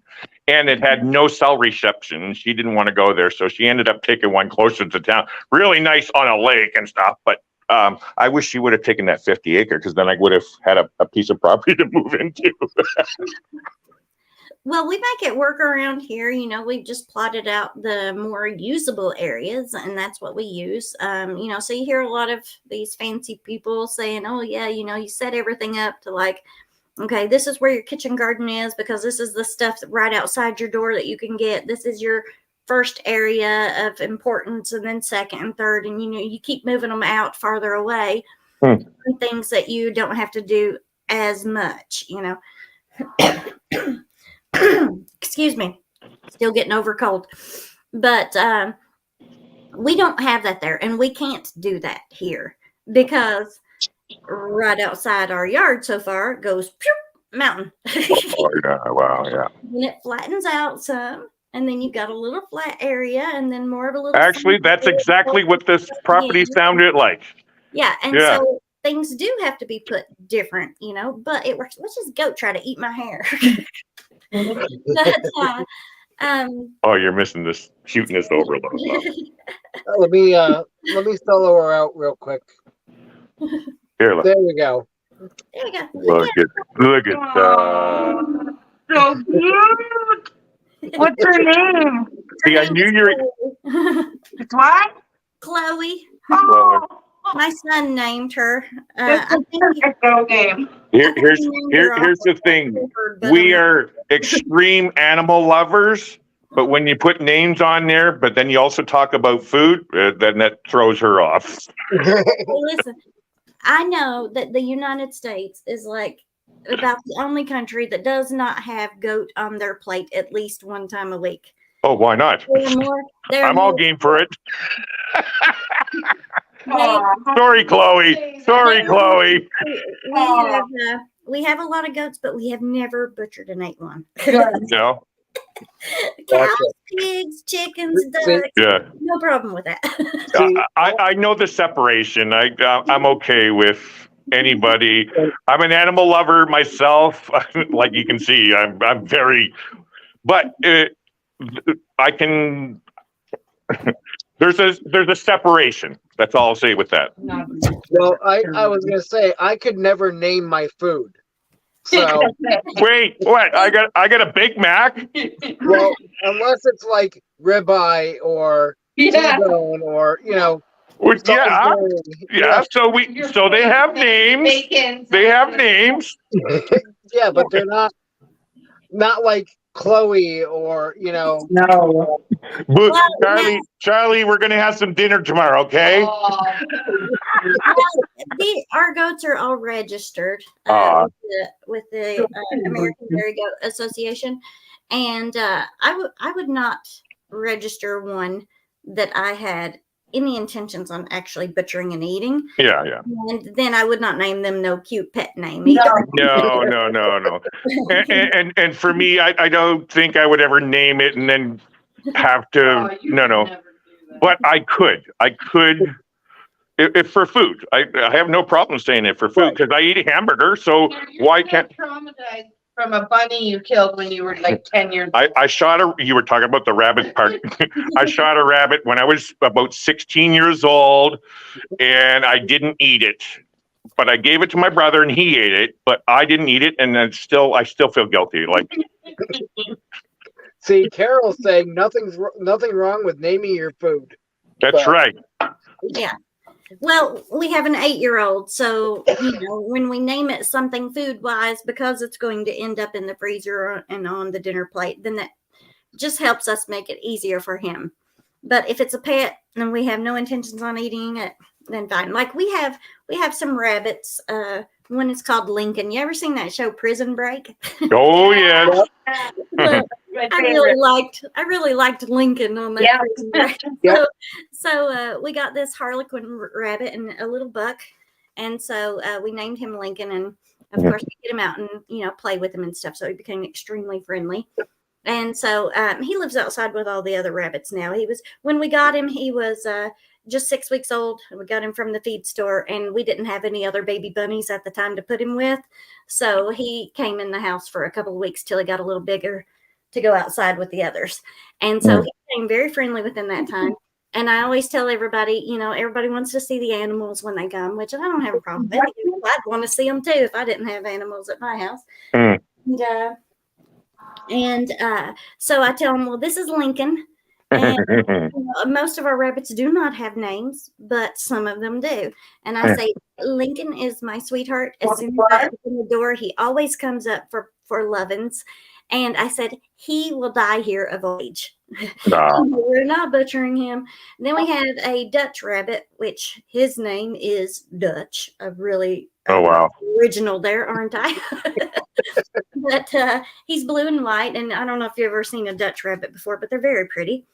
And I might have, yeah. He is the same way. He will die here of old age. Yeah. And then from there, we have 2 female Dutch. And my son named them Flopsy and Mopsy off of. Yeah. And, and then we have a mini Rex buck. His name is Roger Rabbit. So, so other than that, none of the other. Well, no, I take that back. We do have one doe. She's solid white. Her name is Snow. She's as mean as a snake. Wow. And the only reason she hasn't found the freezer is because she actually raises her babies very well. She takes excellent care of them. But I threaten her just about every day because you go out there and she's already growling. Have you ever heard a rabbit growl? They actually growl. No, I've never heard one. No. Wow.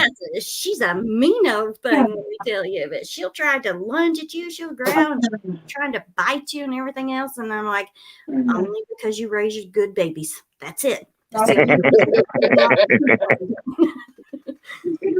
But none of the others are named, So you do have food animals, right?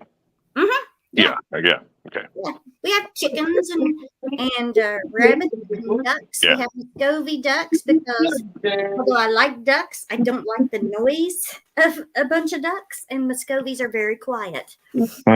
So the downfall is they do fly. So you do have to, if you're letting them out and about, you do have to clip their wings. Oh yeah, that's true too. Yeah. But then you don't have to listen to all that noise of ducks quacking and stuff. We got some Canadian geese up here. You want some? They're annoying. No, I don't. They're very loud too. They're annoying and they poop everywhere. Oh, Yeah. they're disgusting. Yeah. Carol says, "Circle of life. You take care of them; they take care of you." Yes. And Busby, and I'm probably gonna, I know the answer to this, but he says, asks, "Are you going to eat the goat you're holding?" What? He's asking if you're going to eat the goat you're holding. I knew Busby was going to ask that question. I knew it. I was waiting for him to ask that. For Chloe's one, not she's a there. registered goat. I could sell her for a minimum of $550. Wow! You So can sell that for $550? Yes. And so why would I put her in the freezer when she's a female? She's not going to get as big as a male. Did you hear that, love? She is a female, so Love? she can have me more babies. You can get $550 for this goat. Any goat that would actually potentially be around here would not be a female. See, now you got my wife all interested in now. Listen, a lot of people, they start out with goats that are unregistered. It costs the same amount of money to feed and care for a registered goat as it does an unregistered goat. The difference is an unregistered goat, you sell their babies for $150 if they're females. If they're males, you're lucky to get $50 a piece out of them. Oh, wow. You sell a registered female, then you're looking $500 and more per girl and $250 and up for a boy. It all depends on bloodlines and all this kind of stuff. Well, which one do you think is smarter? I can sell 5 little girls, yes, a year, and I cover all of their feed costs, all of my cow feed costs, and all of my rabbit feed costs. Oh, wow. So why on earth would I ever butcher a little cutie like this? I may say stuff like that, and I can separate, and I can. Who was it? Kat was saying, the circle of life. It's, how can I would be a hypocrite if I said, anything different. I like hamburger. I like steaks. I like the ribeyes, Mike, like you. Right? So what's so different about a goat? But again, once you start naming them, then it becomes personal, and they become your baby. Like my baby over here. We're in a hotel, by the way. I won't get into the story. It's too long to say right now, but we're and our cat is in a hotel room for the very first time. So yes, I understand. I'm going to say they're our babies. Like that, Chloe's your baby, right? Yep. Very cute baby, by the way. She's actually not one of the prettiest goats we have. As far as coloring and stuff goes, she's probably one of the ugliest ones. very, very rambunctious baby too. Did you see the screen go nuts there? Yeah. My wife Ananda, she would be in heaven. Like yeah. It's because she's a bottle baby. Goats that are not bottle babies are not like this. Oh, okay. Yeah, not normally. But bottle babies become extremely friendly. You basically become their mother. And so, yeah, that's the difference. They will follow you around like little puppies, and they want you to lap and, all the stuff because you have been feeding them milk for 12 weeks. One sec, Charlie, don't worry. I'm not going to leave you. I'm just looking at a goat. I'm going to make sure my cat knows that. Real quick, couple comments that went by is, let's see. I don't see the chat. Busby saying goat is good meat, guys. Brene saying, yeah, taco I'm gonna butcher this one, so I'm just gonna put it up on the screen. Yeah, it's tacos de chivo. Goat. Chivo? No, chivo. Wait, did they pronounce the V? Goat milk is good as well. Carl says that would be a pricey meal. Yes, it would. William is asking, do you have any cats or kittens? Wait, you said 500 for that goat. Wagyu beef is $100 for a steak. So your goat is almost like Wagyu. Yes, I do have cats. I actually only have 2 cats. One is very old, and she's pushing 14. So she doesn't do much but sleep in between me and Mark every night. She tries to hog our bed. And the other one is my son's cat that he just kind of adopted. It was a little stray, and he took it in. And all the rest of the cats around here actually belong to my mother, and they're all outside cats. But I don't think any of them have kittens right now. We have our boy Charlie. We like to call it. We sprung him loose from the slammer. We got him from the SPCA. JJ, real quick. Woke up, been listening for a bit. Wanted to say I'd come up, but I'm in my jammies. Kim, do you have an email? I'd like to contact you. I have a lot of questions. Too long to explain here. If you want, I can put Kim. I can put her in touch with you if you want. If they just go to my YouTube channel, right in the About section. Okay. It's in there. Yeah. Okay. So. Or actually, it should even be under any of my videos in the description part. There should be an email address link in there. So. I like how you say jammies, Mike. And Busby says, Larry, if you were starving, you would eat a cat or dog. If you were starving, you would eat anything. Of course, yeah, totally. Good night, Carol. So, careful, Busby. If we ever have to go to one of those meetups. That tastes like chicken. Well, wasn't there a plane crash movie back in the 80s or 70s? Alive. Alive. There you go. Oh, wait. Now you're telling your age there, Kim. I'm a movie person. Mark and I used to go to, when we lived in Indiana, they still had a drive-in movie theater. Oh, my God. But we had to drive quite a ways to go to it. And we would go every weekend, and you got to watch 2 movies for the price of one. Oh, I love driving movies. I hate going to indoor theaters. I am so jealous. And so we watched a ton of movies, and I'm one of those people that if I've seen the movie, I can. Mark and I do this little weird game, just a stupid couple game. And he'll put some kind of movie on, and he'll get past the title of it or something, and then he'll say, okay, guess what it is. And usually I can tell him, if I've seen it before, usually I can tell him within like 3 seconds what the name of the movie is. Wow. However, tell me somebody's name and their face, and I'll forget it within 20 minutes. Well, you brought up Alive quite quickly there. And yes, that was the name of the movie. And I actually forgot the name of the movie, but yeah, it was Alive. Mike, by the way, that I don't know if you ever saw it. Do you see the movie Alive? Yes, and real quick, hello, Amy, and glad you completed your yoga. And JJ says just subbed. Oh, you didn't have to sub. I mean, thanks, but you didn't have to. If you wanted to contact, you could have just went and hit the email address thing, but thanks. Ellsworth, Carl says, talking about food, this fat guy here might have to make a trip to the kitchen. All right, Carl. We Lily's have back. Welcome back, Lily.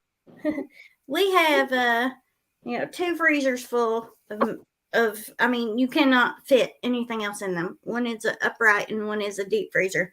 You literally cannot squeeze one more thing in them because we just got one of our cows back from the butcher, and plus everything else that was in there.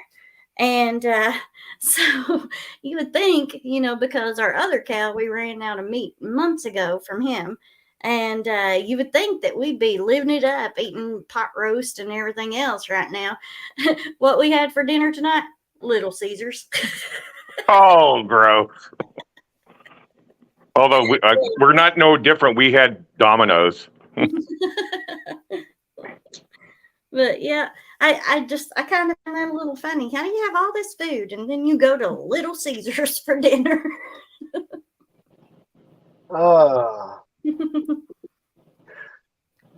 Well, yeah. Mike, what time is it there? I was driving. Oh, really? I lost train of thought where you are. It's going on. It's 11:46 for me. Oh, so you're an hour ahead. So you must be still in Arizona then. Yep. Speaking of that, I don't know the name of his channel. Traveling Robert or something. I can't remember his name of his channel. I follow him. Yeah. He's from Florida. Yep. Traveling Robert. Is it Traveling Robert? Yep. So he was showing off Quartzsite and the big tent event and all that. And so he showed Lake Havasu. It is. That whole area is very interesting. Now, is that what you go to every year as well? The big. No. I don't do the big. I don't do big. I didn't think so because you're not the big with the big crowds and stuff. Yep. But that Lake Havasu, is that where you're at now? Yeah. Yep. That looks like a really cool place, like in like a not hot but not cold. So not right now. When would be a great time of a year to go down to that area where you're at right now? Not overly hot. Usually March till April usually is warm. By the end of April, it's starting to get fairly warm here. May, forget it. You don't want to be here, from what I'm told. Wow. But okay, that sounds cool. It looks really like Ananda and I. We both like water. We like swimming and stuff like that. So when he drove into Lake Havasu, it's like, OMG, that looks like a really cool place to bring the van and stuff. But sad, like I said to you earlier, I'm really sad that you had to deal with the snow, Mike. Yeah. And Carl says, well, what is the address? Dinner at Kim's house.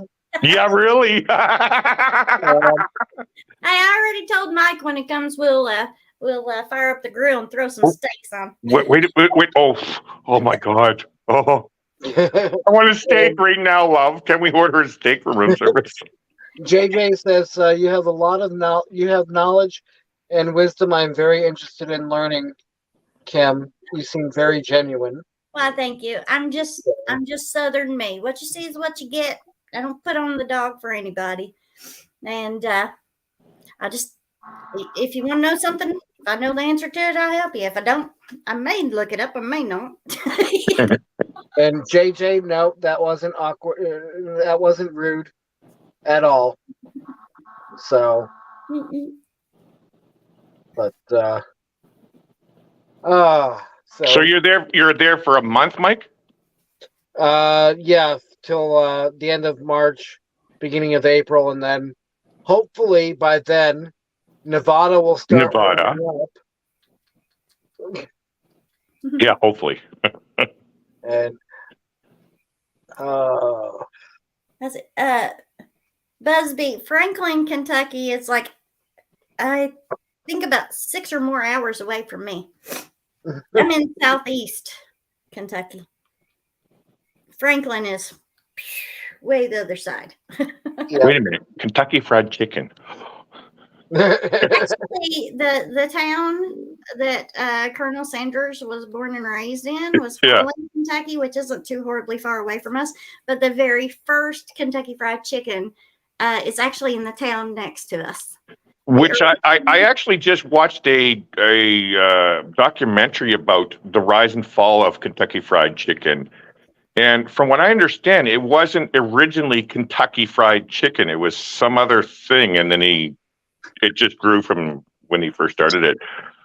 I don't eat it. Yeah, it was his parents' original. Yeah.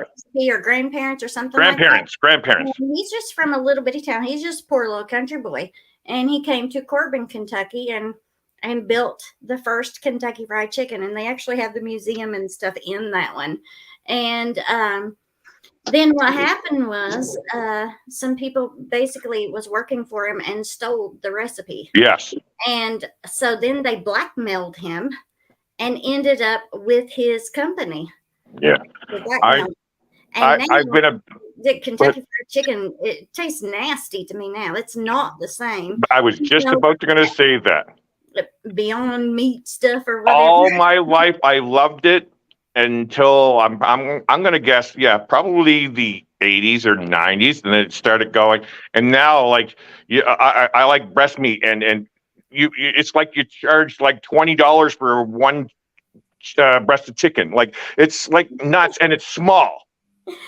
Listen, we have an IGA around here, and you can buy a container of their chicken, which will easily feed a family of 3. Yeah. Easily. And it's like $9. It was $6.99 until the C-19 come around. Yeah. To $9.99, actually $9.99, so $10. But it is so much better than KFC ever thought of being, and it's so much cheaper. I agree on that, but you're from the South, though. Huh? You're from the South, so the South is really known for chicken. Like, and I can't really say too much, even though I was a cook all my life. I can't really relate. You guys have so many different options for food in America.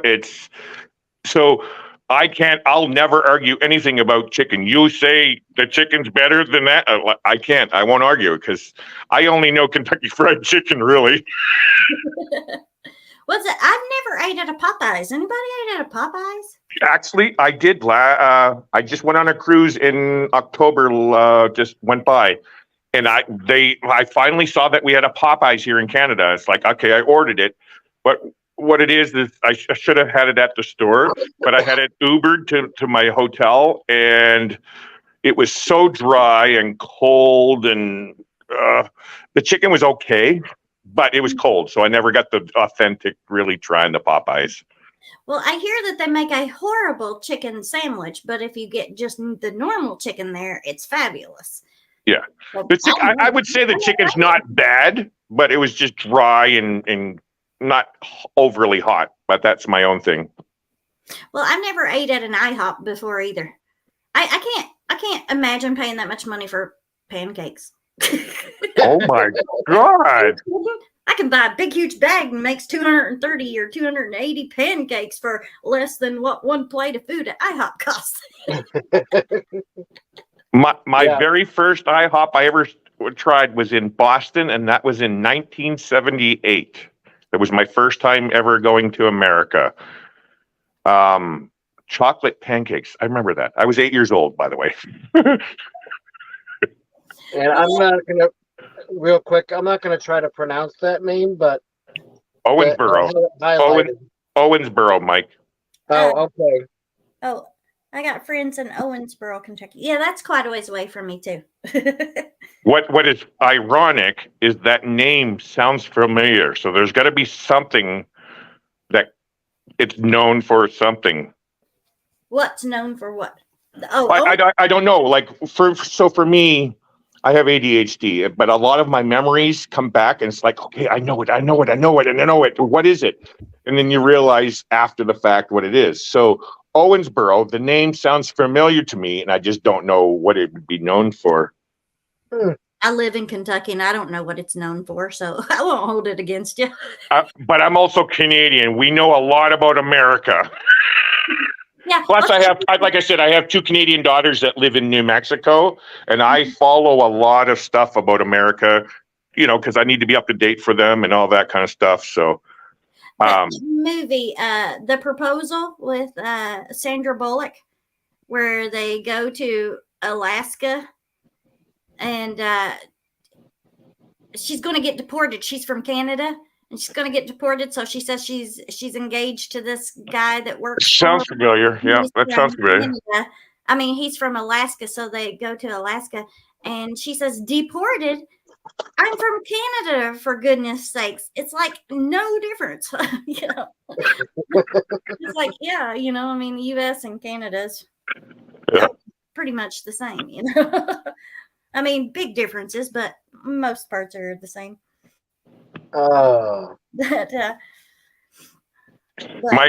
My youngest daughter's moving from New Mexico to Oregon, right where Lily and Troy and a couple others. Moving closer to her dad. I was going to say about the IHOP. I never even knew that there was such a thing as IHOP. Okay, I'm from a little town. We have Dairy Queen, McDonald's, Arby's, Wendy's, Burger King, and Taco Bell. I want an Arby's. We have no fancy restaurants, nothing in this little rinky-dink town, okay? So I knew nothing about IHOP. It wasn't until watching Everybody Loves Raymond years and years ago, and he kept talking about IHOP, going to IHOP, and I'm like, what the heck is IHOP? Yeah. I mean, what kind of restaurant is that? Yeah. And then I actually looked it up and seen that it stood for International House of Pancakes. And yes. I never knew it. Small town girl. What's the population of your town? 30,000 people. So yeah, yours is bigger than mine. Ours is only 12. So yeah, we have an A&W, we have a McDonald's, we have a Subway. What else? Oh, we have a Dairy Queen. We just got a Dairy Queen. And a couple people. Well, we get a Domino's pizza. I said Subway. That's it. Little Caesars and a couple of other little like snappy tomato pizza or something like that. See, my youngest daughter likes Little Caesars. Mm-hmm. But the problem for me is I love cheese. I love a really cheesy pizza. And what it was is when I first started going to Little Caesars, they had the $5 special or something. I can't think it was. And when you have something like that, a special like that, they don't put enough cheese on it. And I just got turned off with their pizza. It was just too plain for me. So, but my daughter loves it. She swears by it. Mm. Well, we like it just because it's the cheaper version. Oh, we do have a Pizza Hut too. See, we've got several pizza places. Oh, I can do Pizza Hut. That's mine. My wife loves that too. Oh. The only one we usually go to is Little Caesars, and that's because I'm just getting stingy in my older age to where I don't want to overpay for stuff. Plus, every time that we go to, hello, Chloe. Up here. Just like Charlie. Every time we go to Pizza Hut, it tears my stomach up. All that grease coming off of it. And, ironically, it does to me. I love it, but it does do that to me as well. Yes. Yeah. I don't fry food very often at all. I usually bake everything because my stomach is very sensitive to greasy stuff. I've had people tell me that it's probably my gallbladder because of what the symptoms and stuff are. So it usually only happens when I eat greasy stuff, though. So I try to stay away from it. But now my mom, Southern cook through and through. I've got to have that. Yeah. Make a meal that can make your mouth water from start to finish. Oh, It's all Southern food, but I love Southern food. she fries a lot of stuff. And Yeah. that. But Oh, I cook yummy food. But now Bring it to me, Ma. I will torture myself every now and then, and we'll Yeah. go get some chicken from IGA. Yeah. But other than that, I try to stay away from greasy food. Again, I won't get into the story, but we had a fire at our house last night, and it was caused by a grease fire. My wife was cooking me some French fries in a pot, very little grease, and I taught her how to do it and everything. But for some reason, it caught on fire, and my wife was there. She yelled, "Yeah, the grease is on fire!" And I ran out, but it was too late, and it caught onto our thing. So, long story. But we're okay. That's why we're at a hotel. But I'm going to say it's ironic that you're saying about the greasy food, and here it is. This is why we're at a hotel right now. Yes, Kenny, I said gallbladder. Wait, is that Kenny? That's not what it is, but that's what I've had some people tell me. It's like a horrible pain. There's my Kenny, my little buddy. How you doing, little buddy?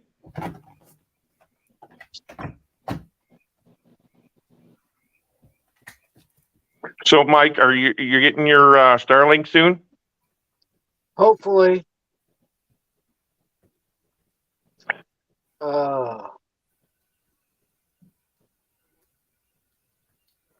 I wanted to ask. Nate was saying something about 2 GBs of upload. Okay, now that's gigabit he's talking about, right? Yep. For us, I have regular home internet, DSL as it is, and we pay $89 a month for it. I get 300 down, but up I get 30 megabits per second. Sheesh, sorry. She just scared me trying to jump up here. That's what it's like to having babies around. Yeah. Sit still. Yeah, it's so. Trying to read comments, and then she scared the bejesus out of me trying to jump up here. So, Mike, that 2 gigabits per second, you saying that's slow? I don't know where he was getting that information from. I have to check it out. Yeah. Because I was having no issues with streaming, doing StreamYard with multiple people on here. Yeah. And I was bouncing off between Greg Starlink and Gracie Starlink. Oh, okay. So I don't know. I don't know the exact upload and download for it. That's stuff I have to look into, but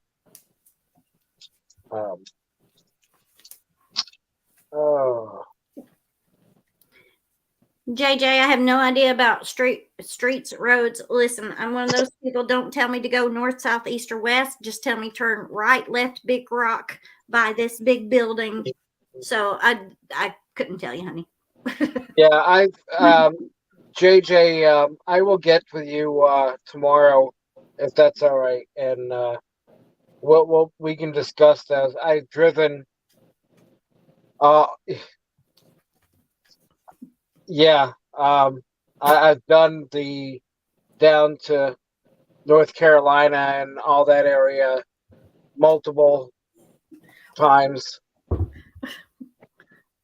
Listen, Mike, we go to Myrtle Beach just about every year. Well, we haven't for a few years, since my mom and stuff, what happened to her. But as many times as we went, and I've even drove it a couple of times myself, I cannot tell you a single road name. You just know the, exits and whatnot, left and rights. I am horrible when it comes to getting somewhere. I used to complain all the time because, before GPS and you had Google Maps, Yahoo Maps, right? They take you right where you were going, just a few turns away, and then they turn you the wrong way. And then you spend the next hour and a half trying to figure out where you're supposed to go. I've had many arguments with my GPS. We say all the time, going, throw Samantha out the window. Throw Samantha out the window. Stupid. Mm-hmm. But she's done that to us a couple times too. Turned us the wrong way right when we were very close to where we were going. But I think that's funny. I have no sense of direction whatsoever. I would be a horrible traveler on my own. If the GPS went out, I'd be screwed. Yeah. So I really hand it to people who travel all around and know right where they're going. I've got a cousin, she can live in a place for 1 week and know just about every road around her and how to get everywhere. And I'm like, I have no idea how you remember all that. When Mark and I were first married and I decided that I wanted to go get a job, I worked for a temporary agency because, Well, that's cool. I actually didn't know you guys had temporary agents in America, but because we have them here, so you do. Okay, that's cool to know. And so before I would have to go start a new job, I would have to. Whoa, sheesh! I would have to have him drive me there the night before so that I could look at all the landmarks. Oh my! Wow. And that's funny because we were just talking about that a couple of weeks ago. I said, remember when you used to drive me, to the new jobs the night before? And he said, yeah. He said, I don't know why you couldn't learn those roads. That sound familiar, love? Well, I was born and raised in the country. There ain't a whole lot of different roads. It's the same. It's the same with my wife. She was born here. Whenever we go into Vancouver, I do all the driving for that same reason. Yeah, and then you move to a big city and you're like totally lost. You're like, there's too many turns, too many stoplights, and everybody always said, "Oh my goodness, I would not want to live in a little small town. There's nothing to do." I said, "There's plenty to do. You just have to drive a little further to get to it." And so they'd say, "Oh, no, I like it just being right around the corner." I said, "Well, after I moved there and stuff, I'm like, well, what difference does it make if right around the corner still takes you 30 minutes to get there?" With all the traffic and lights and stuff. And for here, it's great for my wife. Everything is within a 10-minute drive. Everything. We spend $30 a month in gas. That's it. I put 1 tank of gas in my vehicle a month. Yeah. Hello, Tim Time. How are you? Hi, Tim. Hi, Tim. But yeah, that's funny. I put 1 tank of gas in my vehicle a month. That's it. Oh, it's so nice. Everything I need right here. And Walmart is literally like 5 miles away or something like that. That's what I was telling Mike. I told him he was talking about a bank in our area, and I'm like, you are literally like 5 miles from my house. Yep. Oh, so you do have a Walmart? Like we have a small Walmart too. I was just one of the little tiny ones before the 24-hour Walmarts ever came around. Oh my God, that'd be nice to have 24 hours here. Well, even our 24-hour ones are not 24 hours now. They close at 9 o'clock ever since C-19. Oh, wow. They close at 9 o'clock. I'm like, this is really irritating. I'm a night person. I want to go to Walmart at 2 o'clock in the morning. No, I've never been at a Walmart that late, but I've heard of them. Yeah. Listen, when I lived up north, Mark worked the night shift. And so I was on the same schedule because, you're married, and if you're going to see each other, then you got to stay up and be on night shift with you. And I would get so bored because you can't do anything outside. Snow's up to your hind end. It's freezing cold out and stuff. So 3 o'clock in the morning, I'd go to Walmart just to walk around, just to have something to do. Yeah. You're inside. It's warm. There's people. There's lighting. Well, it's ironic because that's what happens here. It's like everybody's out shopping, but they're not. It's all about the social. It's getting out of your house to do something. Let's go to Walmart, and here it's the grocery stores. You go to the grocery store, and everybody's standing around talking to each other. Small city life. I love it. Kentucky. See, I've never been. So that's a mid-southern state, right? I need to check on my map. What's that? We're southeast is where we are. I'm just trying to remember where in America Kentucky is on a map. Yeah. Okay, let me see. So Iowa, Nebraska, South. Where Detroit and all that is. Oh, there you are. Which way you would go. So from Detroit, you go down Ohio. I think Toledo comes right after Detroit or something like that. And so you just go on down through Ohio. And then you Chicago, Indiana, Kentucky, Tennessee. Chicago's kind of the other way, from us. And Kenny's down in Nashville, so not too far from here.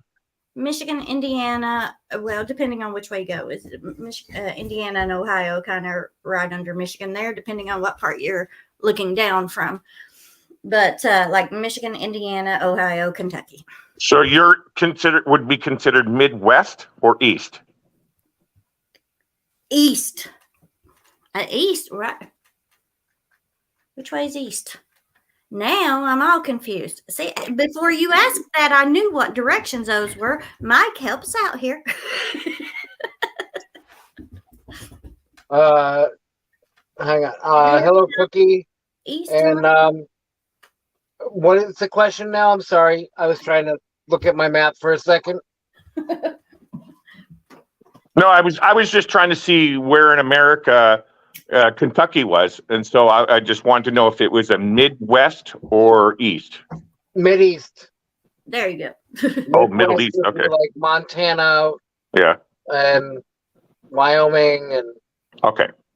Wisconsin. See, for me in America, I've only been on the eastern states. Remember how I told you I went to Boston, Mike? So I went through the state of Maine, New Hampshire, Massachusetts. That's it on the east. But on the west, I've been to Colorado, New Mexico, Nevada, Texas, Florida, California, Washington State. I haven't been in Oregon yet. I need to get there. I think you've probably been to more states in the United States than me. Oh, wow. I love to travel. I like good road trips. I won't get on an airplane for anything, but I like a good road trip. Yeah. Do you have like an RV and stuff? Oh, yes. Toledo. I grew up in Toledo. Toledo is considered Midwest. Okay, what is Toledo then? Tim is saying that. Yeah, I want to see Toledo. What is that? Like I've heard of Toledo, Ohio. Ohio, that's what it is. Okay. Yeah. Toledo. Oh, okay, up there. Okay. No, I don't have an RV or anything like that. I'm Mike and them have almost convinced me that I should get one with all their fun traveling and stuff. But I'm more of a, go in the hotel, room service, air conditioning, swimming pool, hot tub kind of gal. Well, my wife is usually the hotel queen and all that kind of stuff. But we have a Dodge Grand Caravan that was gifted to us by my mother-in-law, and I'm trying to set it up so we can go on the road trips and come down where Mike is and stuff. And it's a work in progress. Yeah. Right, love? Well, I've always considered like camping to not be a vacation for the mommy, Uh-oh. You're in a much smaller place and you're having to do still all the same stuff. And then you have a rambunctious kid. What happens when it starts pouring the rain and your kid is just having one of those days and they're stuck in this little camper, Yeah. I don't find that to be a vacation. However, my husband, his father worked on the railroad and took an entire summer and stuff off one year, and they went camping all over the United States. And he would tell me about all the adventures and cool stuff that they seen and what kind, all the fun times and stuff that they had doing that, going to all the different places. And I hate camping because I don't like bugs. I will not camp. It has to be some kind of enclosure. I don't want to be in no tent on the ground. But and they weren't either. They had a camper, and so they had a lot of fun. And I thought, now, I don't like camping and stuff, but I would do that to give our kid the same kind of experience, to go around to all the different states and stuff. Because, for one, we homeschool. What better way to get him to remember stuff about the states than actually seeing stuff in the states? So I'm almost convinced about it. I see everybody going here and there in their campers and everything, and I'm like, okay, I might just be getting convinced of this. I follow a channel called Sailing Satara. It's a family from Texas. They sold everything and bought a sailboat, a catamaran. Okay. I missed a few questions. Being way behind in chat here. Oh, sorry. No, that's fine. I just need to be, like I said, I'm trying to look at my phone here, and it's like if somebody types this long message, it's like takes up the one spot, and it says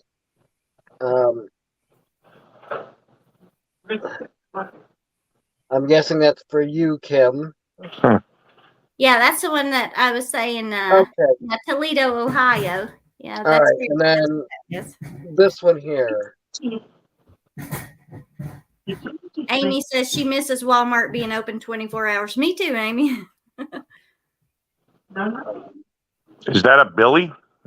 Yeah. No, it's a doeling. It's a doe. Yeah, okay. Thank you. And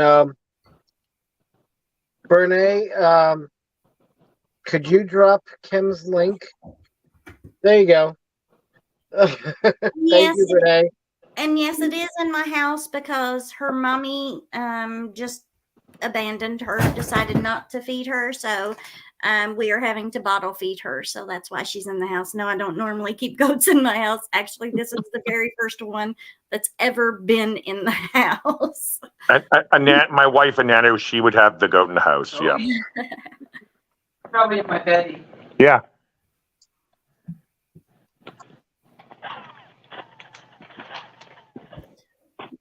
But yeah, she's filling her oats tonight. She's jumping all over the place and stuff. Did you get your water? Oh. That's what I wanted to ask. Cookie. Did you get water? How's Cookie? Mike? He's in chat. Yeah, I saw that. I was gonna. I wanted to know the latest. How are you doing, Cookie?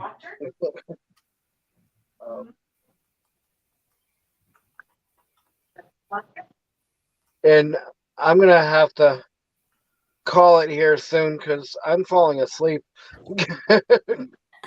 Oh no, I'm sorry, I bored you to death. No. Yeah, really. Holy jeez, Mike. It's not that. I haven't been to bed since I got up yesterday. Oh, that's not good. Well, technically, we've all been up since yesterday. Well, the day before that. I was going to try to catch a nap before my live yesterday, but that didn't end up happening. And then I was going to take a nap earlier today before this live, but I ended up going to Oatman and Kingman and all that area. So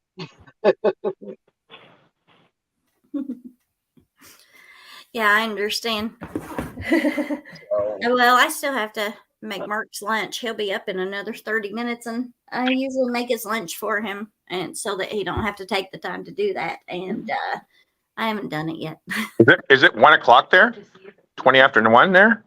2:26 here. Oh, it's 2. Okay, wow. Yeah. Yep. It's only 20 after 11 here. Oh. Oh, well, it's still early for you. Yeah, we're still in yesterday. God bless you, sneezing, huh? But yeah, y'all may not see me this weekend while I'm visiting with Lance on vacation. Oh, Tim is visiting with Lance. Lance is still down south. Holy jeez, he's going everywhere. yeah. So But, Anyway, I'm gonna let you go, Mike. Have a good night, brother.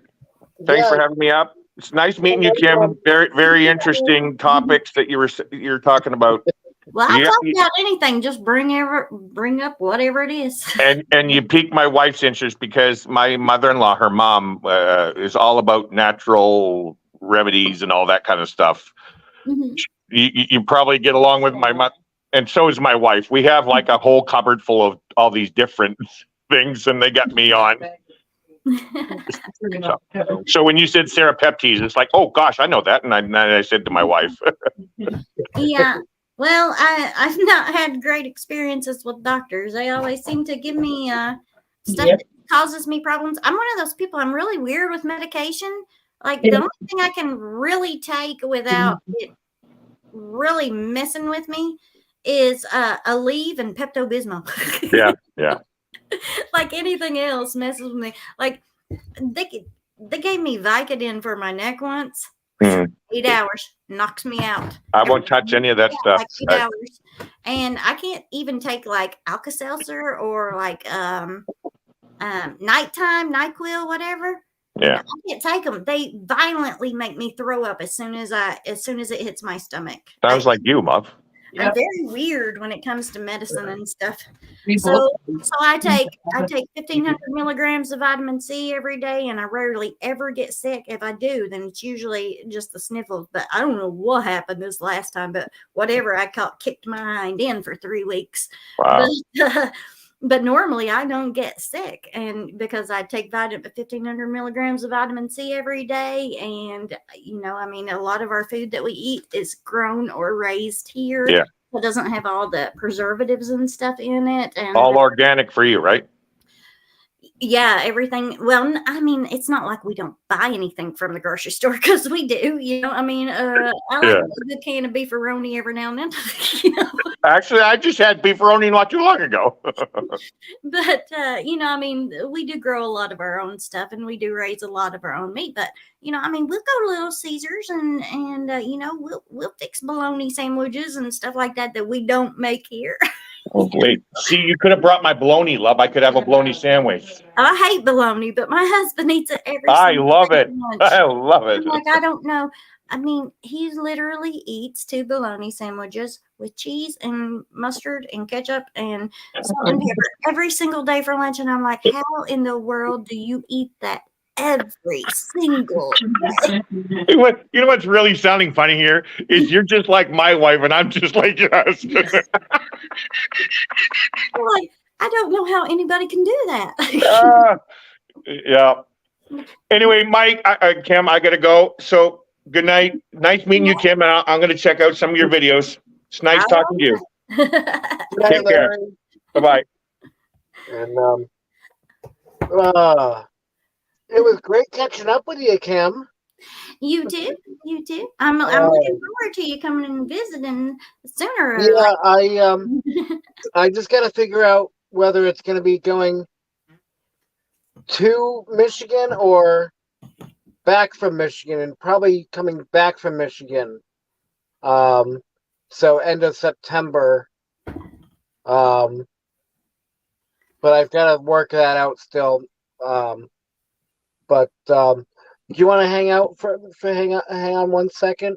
Sure. And good night, everybody in chat. Thank you for all hanging out.